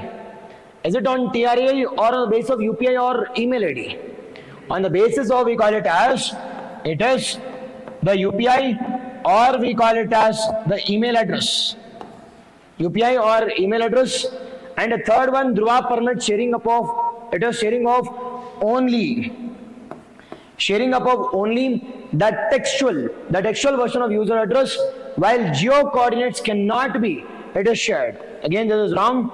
It is anything can happen without a consent also. It can be shared. It is even offline also. Done. It is answer is what? See, 2 and 3. Incorrect, 2 and 3 are incorrect. And the first one is correct. It's a 10-digit code, 4×4 square kilometers. It has been taken as it is longitude and it is a latitudes. Longitude and latitude have been taken into consideration for going for, we call it as, which one? Dhruva portal and DigiPin portal. Dhruva and we call it as DigiPin, the portal. Yes or no? The next one we call it as the India International Science Festival 2025. India International Science Festival. I have already said that the India International Science Festival took place at where? India International, the Science Festival, first understand and later on editate. The first one we call it as, now this has been organized by, be cautious, it's not by Science and Technology. The nodal agency here is Ministry of Earth Sciences. Ministry of Earth Sciences. Second one, now this took place that we call it as, it is the Panchkula, Haryana. This took place that we call it as Panchkula, Haryana. And what is the theme of this festival? Vignan se Samruddhi. Vignan means technology, science. Science is a prosperity. It is for, we call it as, for Amrit Bharat.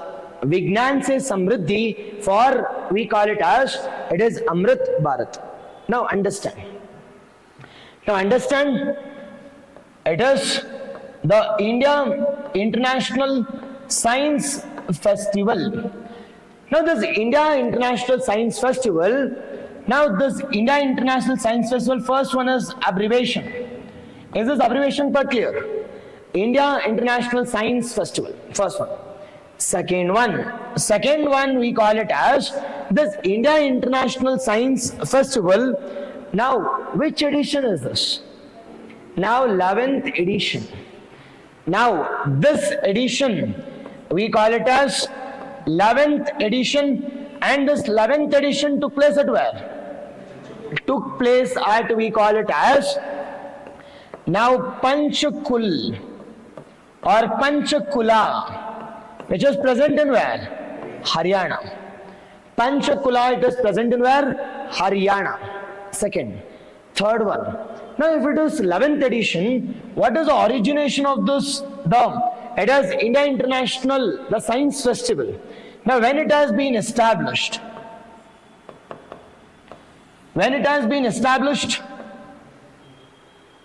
First, it is 2015. If that is the case, 2015. 11th edition, 2015, 16, 17, 18, 19, 20. 20 plus 11? Yes or no? 6 plus 5, it is 11. It is 11th edition to place what we call it as, it is Panchkul. Done. Third, now this is organized by, now which nodal ministry? Nodal ministry we call it as Earth Sciences. Ministry of the Earth Sciences, supported by, we call it as, supported by IITM Pune. What is this IITM? Indian Institute of Tropical Meteorology. Indian Institute of Tropical Meteorology. Indian Institute of Tropical Meteorology, which is present in where? Now Pune. Present in Pune. And along with the things, now supporting partner, which includes supporting partners, Department of Science and Technology, supporting Department of Science and Technology, Department of Biotechnology, DBT, supported by, we call it as, the Prime Minister's Office, Vigyan Bharati, all these are considered to be it is supporting partners of this India International Science Festival. India International Science Festival. Yes. Now in this 11th edition, how many members attended? Now from which all fields we can attend this India International Science Festival? Now 40,000 participants attended. 40,000 participants attended this, we call it as festival, which includes the students, the researchers, the postdoctors, followed by the scientists, researchers. All this personality have been attended as a part of, we call it as what? It is this India International Science Festival, 40,000 members attended in Panchkul. Now, what is the theme of this Panchkul? Now, the theme we call it as Vigyan Se Samruddhi. Vigyan Se Samruddhi, for it is Atmanirbhar Bharat. Vigyan Se Samruddhi, for we call it as Atmanirbhar Bharat. Atmanirbhar Bharat, yes or no? Now in this meeting, in this year's 11th meeting, they majorly talked about, understand my question here, the 5 core areas. Now they talked about the 5 core areas. Now which includes creating an awareness about science and technology. Second one, they talked about Himalayan studies. Third one about Atmanirbhar Bharat. Fourth one we call it as sustainable development, and the fifth one we call it as about traditional knowledge. They talked about only on these 5 core areas, which includes awareness about it is science and technology across all it is genders. Majorly women participation should need to enhance in STEM sciences. The science, technology, education, and we call it as mathematics. We need to increase. Second one, Himalayan studies. Because of climate change, because of earthquakes, Himalayas has become highly fragile. Third, Atmanirbhar Bharat means it is developed within India. It is self-reliance aspects. The fourth one we call it as sustainable development without hurting the environment. The fifth one we call it as with the help of indigenous people, with the help of local people, we need to develop our country. For we call it as Vikas, or I can say it is majorly we call it as Vigyan Se Samruddhi, nothing but from technology towards prosperity. It is for self-reliant India. For self-reliant India, that's our theme, and this is about our core areas. They organize 150 plus sessions has been organized as a part of this International Science Festival. 150 plus 40,000 participants based on 5 core themes. It has lectures, discussions, debates, solutions, planning, ideas. All these things have been discussed as a part of, we call it as India International Science Festival. India International Science Festival. Yes or no? Yes, this we have discussed. Now this earth sciences was in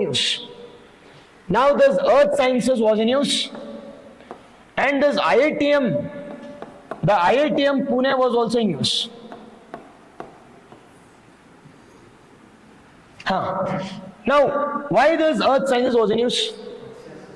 It is majorly for a project called as, it is Samudrayan. I have already discussed in my previous, the weekly current affairs, Samudrayan, and as a part of the Samudrayan project, we also have it is sub-part, we call it as Matsya 6000.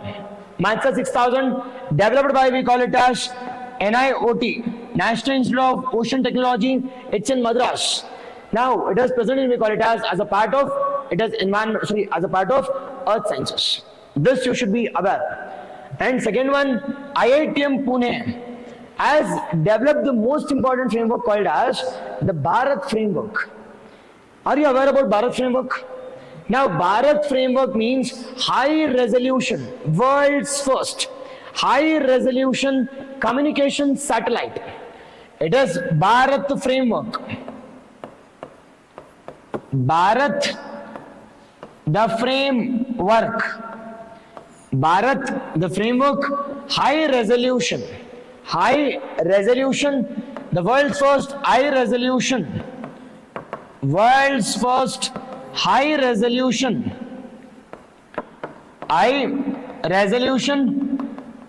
the communication related methodology has been developed by, which one? IITM. It is IIT Madras. Exactly, this. IIT Madras. Done? Sorry, majorly the IITM, the Pune, this we call it as NIOT, National Institute of Ocean Technology. It is Madras. Done.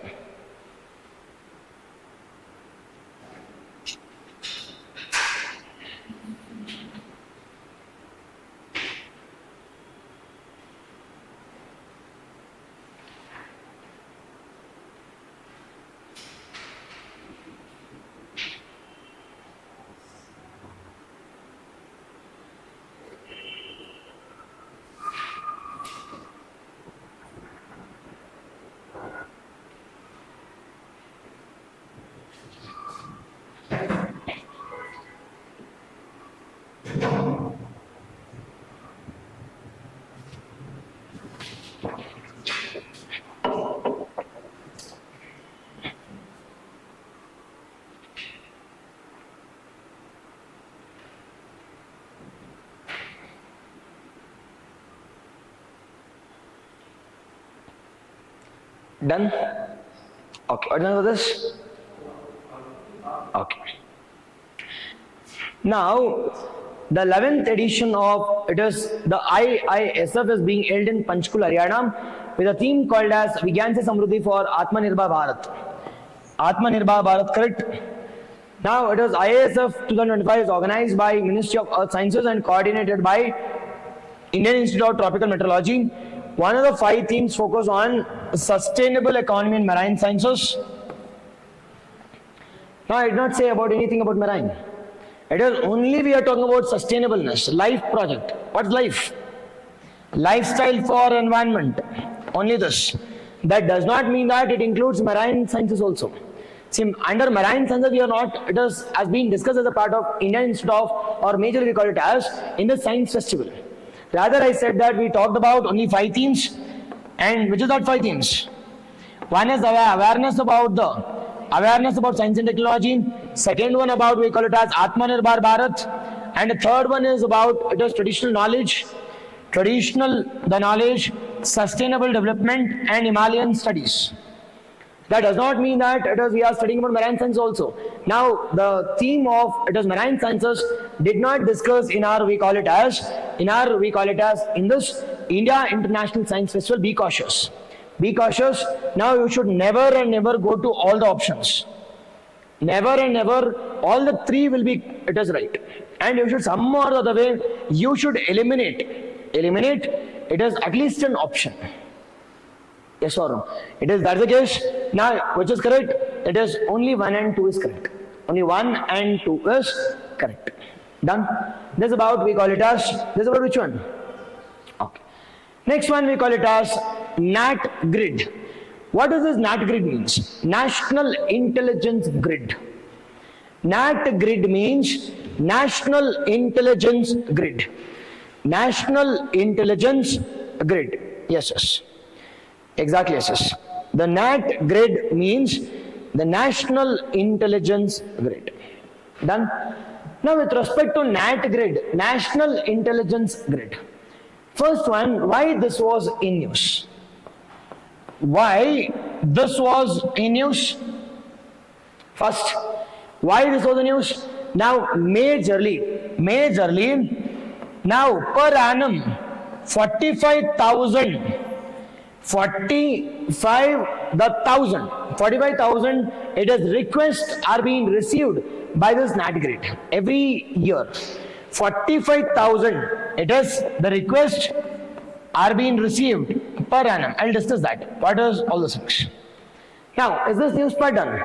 Now, is the news part done? If the news part is done, the first one we call it as, what does this National Intelligence Grid means?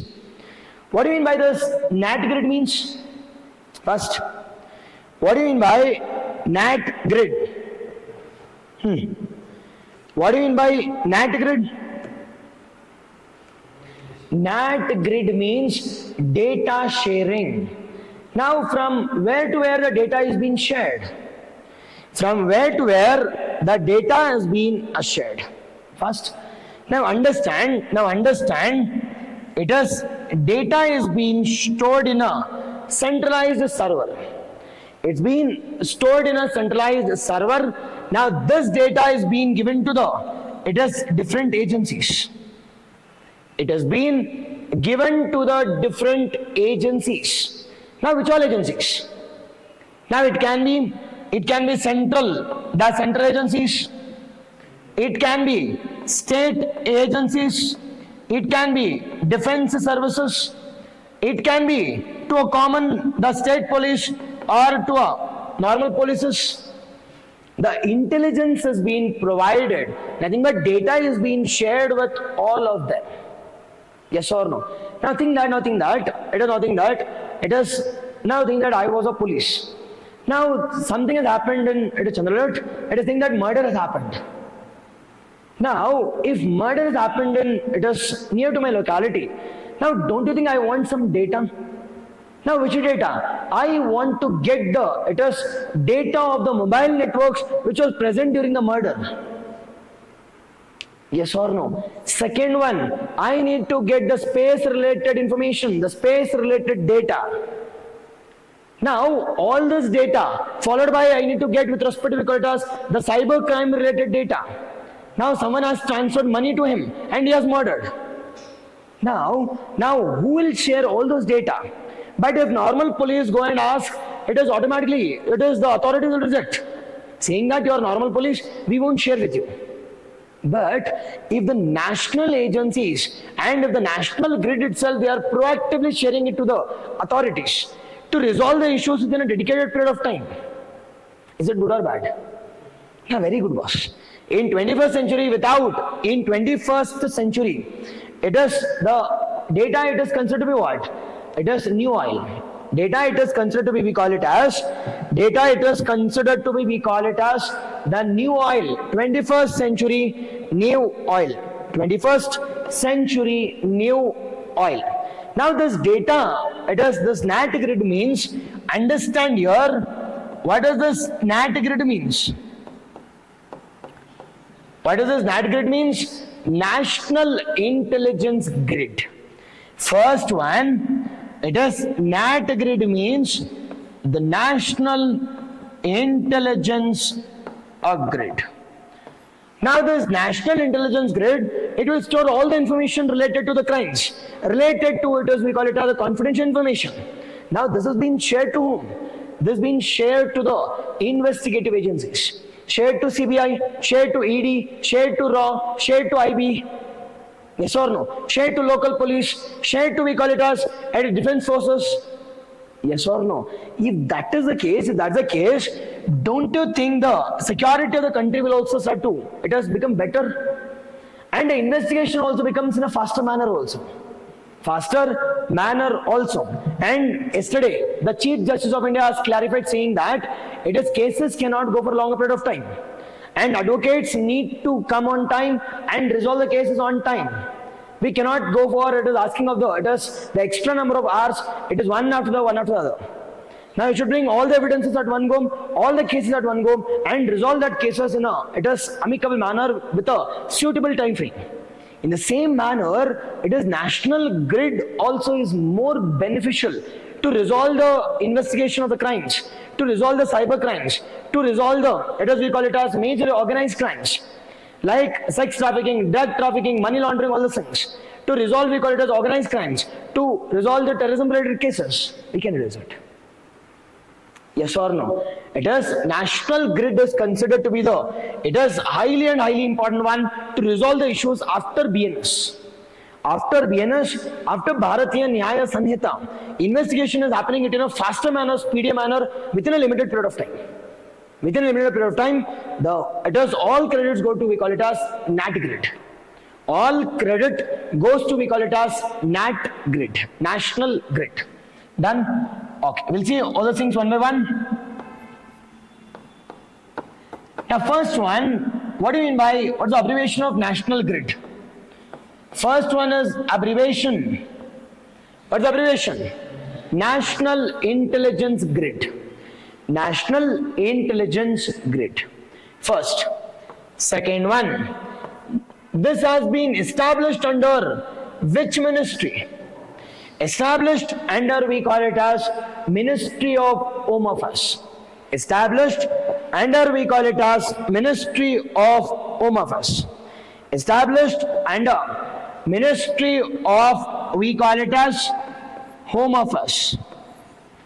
Ministry of Home Affairs. Third one, we call it as, the third one, sir, when was this national grid established? When was this national grid established? Now this national grid has been established after 28/11 attack. We call it as, it is majorly we call it as after, we call it as, it is the Mumbai terror attack. After we call it as, which attack? Mumbai terror attack in which year? 2008. Mumbai terror attack. After Mumbai terror attack, it has been established in the year we call it as 2009. Now, though it has been established in 2009, now it was not sharing the data with anyone. Rather, they were sharing only with the central agencies, only with their own government. They were not sharing with the state governments. Is it good or bad? It is very bad. Now, now in the year 2023, they became so liberal. They became so liberal and they were sharing the data with the state agencies also. And after 2023, this national, intelligence grid became comprehensive. Why it became comprehensive? Because it was sharing the data even to the state agencies also, to resolve the investigation in a limited time, amicable time, in a time frame. Yes or no? It is the third. Fourth major important one, what is the objective of this national grid? What is the objective of this national grid? It is to enhance the national security. To enhance the national security by reducing which all crimes? By reducing, cyber crimes, by reducing terrorism, by reducing organized crimes, by reducing, we call it as money laundering, by reducing economic crimes, economic offenses. Yes or no? Economic offenses, economic crimes, economic offenses, which also includes the cyber crimes. Now, for all these things, data is highly important. Data is highly important. That data is being shared by whom? National Data Grid. National, it is data grid or National Intelligence Grid. National Intelligence Grid. Now, majorly, what's the advantage of this National Intelligence Grid? What's the advantages? We can resolve the issues in limited time frame. We can resolve the investigation limited time frame. The investigation becomes speedier, the faster, and justice can also be provided in a faster manner. Yes or no? And it is no more justice delayed is denied. Now we are going for faster implementation of all the investigation, the process, filing, and justice also being done in, we call it as limited period of time also. Limited period of time, and this we call it as NAT grid, National Grid also. Done? Highly important one.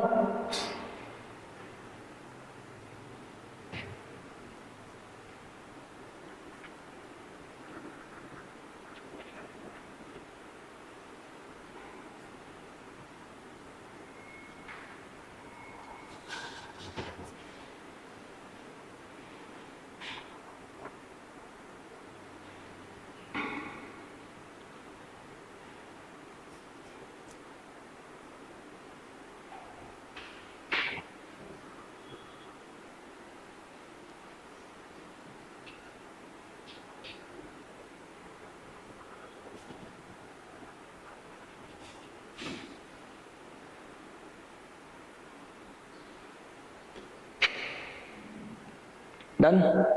Okay. What's up with this? Okay. Now, National Grid was being conceptualized in, we call it as 2009. Obviously, I said it is after, we call it as the Mumbai terror attack of 26/11. Now, as a real-time integrated the intelligence platform to prevent we call it as information misgaps. Second one, the National Grid operates, yes or no? Second one, National Grid operates under the Ministry of, which ministry? Ministry of Home Affairs, and primarily provides intelligence. Everything is correct except the ministry. Now, complete wrong. The third one, NAT Grid access is now restricted only to. Now, it is not restricted only to 10 agencies. Now, it has been expanded after which year? After, we call it as 2023. Such as to IB, the RAW, ED, followed by it is the NCB. Now also it has been provided to, we call it as the state polices also. State police also now major ensuring the strict protocols for data usage. This is again incorrect. Now which is incorrect? It is only one. Now they are asking it is correct. Now only one is correct. Yes, 2 and 3 are incorrect. Done? Okay. Next one we call it as World Summit on Disaster Management. Now this World Summit on Disaster Management now took place at where? It took place at the Dehradun. Took place at Dehradun. Be cautious. World Summit on Disaster Management. Understand? It is first one, the World Summit on Disaster Management. First one is our news. Now why this was a news? First one, the recent, the 2025. The recent 2025, the World Summit on Disaster Management took place at where? Now what do you mean disaster and what do you mean management? Now to controlling the extreme, the conditions. Certain conditions we call disaster management. Yes or no? How to reduce disaster management or how to reduce the disaster? By taking adequate steps. It is before to a disaster, during disaster and after disaster. Yes or no? We need to take three important steps. Pre-disaster, the during disaster, and the third one we got to what? Post-disaster. Now to address all those things, now it is every year we are going for an organization of a summit or organizing the summit, and that summit we call it as the World Summit on, we call it as Disaster Management. And that 2025 Disaster Management Summit took place at where? Took place at, we call it as Dehradun. Where is Dehradun? It is Uttarakhand. First one. Second one. Now this World Summit on, it is Disaster Management. It has been organized by whom? It has been organized by the three important agencies. The three important agencies, and that three important agencies which includes first one, Uttarakhand government. First one, which includes which government? Uttarakhand government. Second, supported by two agencies, and that two agencies we call it as UK Council on Science and Technology. UK Council on, we call it as Science and Technology. UK Council on Science and Technology, and we call it as Himalayan Academy. Himalayan Academy for, we call it as Science and Technology. Himalayan Academy for, we call it as Science and Technology. They organized a summit in Dehradun. It is majorly with a theme called as strengthening international cooperation for building resilient communities. Item point 1. Now the theme here is, what is the theme here? It is strengthening international cooperation. Strengthening international cooperation for a shared, we call it as, for building a resilient communities. Strengthening international cooperation. International cooperation for building which one? The resilient communities or resilient commitments. The resilient commitments is a theme which has been theme organized by, we call it as the UK Summit on, we call it as the UK Summit, which has been conducted in UK, the World Summit on Disaster Management. Now in the disaster management, they focused upon, now what's the object of the summit? The objective of the summit here is they spoke about the three things. Now what should be the measures during or pre-disaster, during disaster, and last one what? Last one we call it as post-disaster. All these three things has been discussed as a part of, we call it as the summit. As a part of the summit, we call it as the major one, we call the World Summit on Disaster Management, highly and highly important one. The World Summit on Disaster Management, majorly to reduce the disasters and to make the communities the resilient and to achieve our Shendai framework also. Shendai framework with the help of, we call it as the local people. We need to train that local people, create an awareness among that, and go for a zoning, create an awareness, technology, all those things has been discussed as a part of, we call it as this summit part. Done. This is with respect to our, we call it as the disaster management summit.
Done?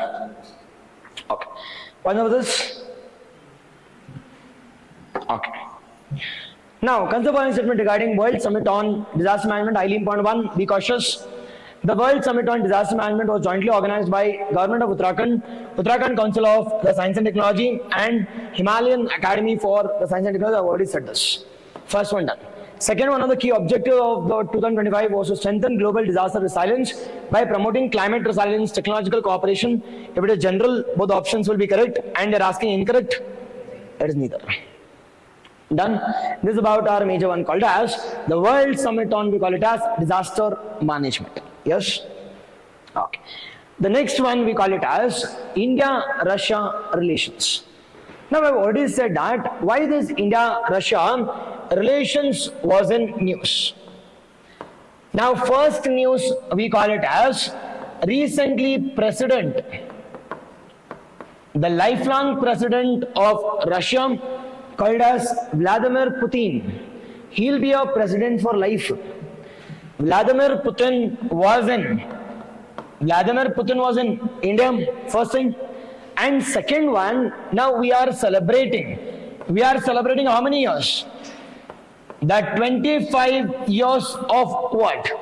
25 years of, we call it as the strategic relationship between which all countries? India and Russia. It is, we are celebrating strategic relations between India and Russia. Strategic relations between India and Russia has been discussed first. And second one, sir, what was the highlight of this complete, we call it as, what are the highlights? What was the highlights of, we call it as, the recent Russia's, the discussion? India and Russia's discussion, what was this summit is all about? Now in this summit, they talked about the three important things. Majorly. Now which thing is that?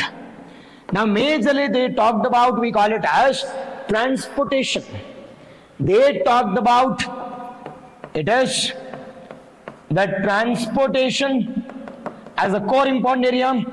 They spoke about the economic ties between India and Russia. They also spoke about, we call it as the nuclear energy also.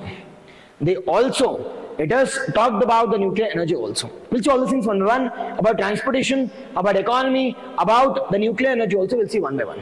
Done. The first one, the first and the foremost one. The first one we call it as, I have already said that it is related to what? Related to transportation. They reaffirmed their commitment. With respect to enhancing it is transportation and closeness between India and Russia via three important corridors. Via establishment, and it is successfully completing the projects, and that projects we call it as which one? The three transport corridors. The first transport corridor, we call it as INSTC. What do you mean by this INSTC? It is International North-South Transport Corridor. Perfect. International North-South Transport Corridor. They spoke about this, and completion in it is the dedicated period of time also they have talked about this. Second, they also talked about second corridor, we call it as the Chennai. It is the second one, we call it as Far Eastern Russia. Far Eastern Russia, and that we call it as Vladovsk. It is the Visk region, the Far Eastern, the Russia. The Far Eastern Russia has been, it is discussed. Second corridor connecting from, it is maritime, the China, the eastern coast towards it is Far Eastern Russia of, it is majorly, it is the Far Eastern Russia, now on the eastern part of Russia part, majorly the Asian part second. The third one they have also talked about, it is connecting an access in the North Sea. Connecting an access, we call it as to India. Via we call it as the North Sea Transport Corridor. They also talked about all these three corridors. You should be aware, International North-South Transport Corridor. It is International North-South Transport Corridor. Second one we call it as, it is the Chennai route, we call it as Vladivostok route. And the third one we call it as the North Sea Transportation Route. North Sea Transportation, the route. First one. Second one, they talked about the core important one, we call it as economy. It is, they have come out to the plan called as the Program 2030. They have added a target called as, which target is that? Program 2030. Program 2030. Now by 2030 or in the next 5 years, in the next 5 years, the trade between India and Russia should exceed by $100 billion. In the next 5 years, it is our trade and commerce between India and Russia should exceed more than $100 billion. First. Second one, they spoke about establishment of nuclear energy. They also had a target at a generation of 100 gigawatt of electricity from where? From nuclear sources by 2047. Be cautious, this is by 2030, this is by 2047. By 2047, they said that we will be establishing, it is 100 gigawatt of, we call it as nuclear energy by 2047. On the eve of 100-year celebration of, we call it as India's independence, we will be establishing 100 gigawatt with the support of Russia. With the support of, we call it as, with the support of Russia, and India is also planning to establish the Kudankulam plant, the second Kudankulam plant with the support of Russia. The support of the Russia. Second one. The third one, India is also planning to establish. The two important Indian consulate. India, it has embassies they are planning in Russia. The two important embassies they are planning in Russia. It is in Russia, one in Kazan, and the second one we call it as, it is Ekaterinburg. Second one we call it as Ekaterinburg. And is a major important, the targets which has been finalized. It is by, we call it as, the Russia and our Indian side, the Prime Minister Narendra Modi, which has been signed as a part of, we call it as, India-Russia relations. First one, be cautious, transport corridors connecting INSTC, India North-South Transport Corridor. Second one, we call it as connecting, it is the Far Eastern Russia with China. Far Eastern Russia with Chennai. That you should be aware, North Sea Transport Corridor connecting India giving an access in the northern part of, we call it as Russia. Northern part of Russia or Europe, Russia. Second one, they have added target called as It is program 2030. Program 2030 talks about by 2030 we need to collaborate on science and technology, highly advanced science and technology. We need to generate $100 billion commerce, trade and commerce by 2030. 100 gigawatt, not megawatt, 100 gigawatt. It is by 2047, and they also talked about establishment of, we call it as the two. It is, we call it consulates or embassies. It is one in Kazan, where the BRICS summit took place. The last BRICS summit took place. It's not in Brazil, before to Brazil. Before to Brazil took place in Kazan, and second one we call it as, it is Ekaterinburg. Ekaterinburg, we are planning to establish all those. It's the diplomatic ties between India and we call it as Russia. Done. This is with respect to our India and Russia. Solve this.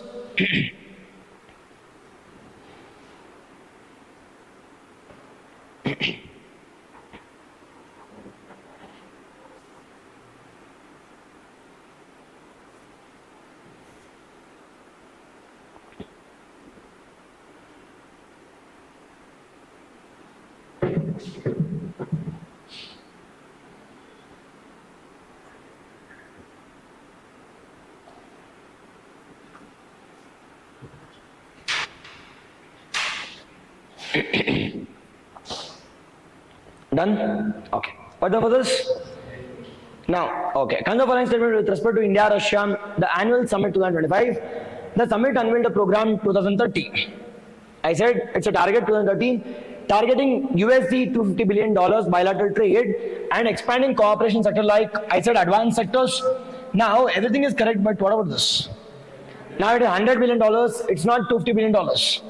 $100 billion trade in advanced sectors. And second one we call it as Indian Russia. It is agreed to open 2 new consulates, fine.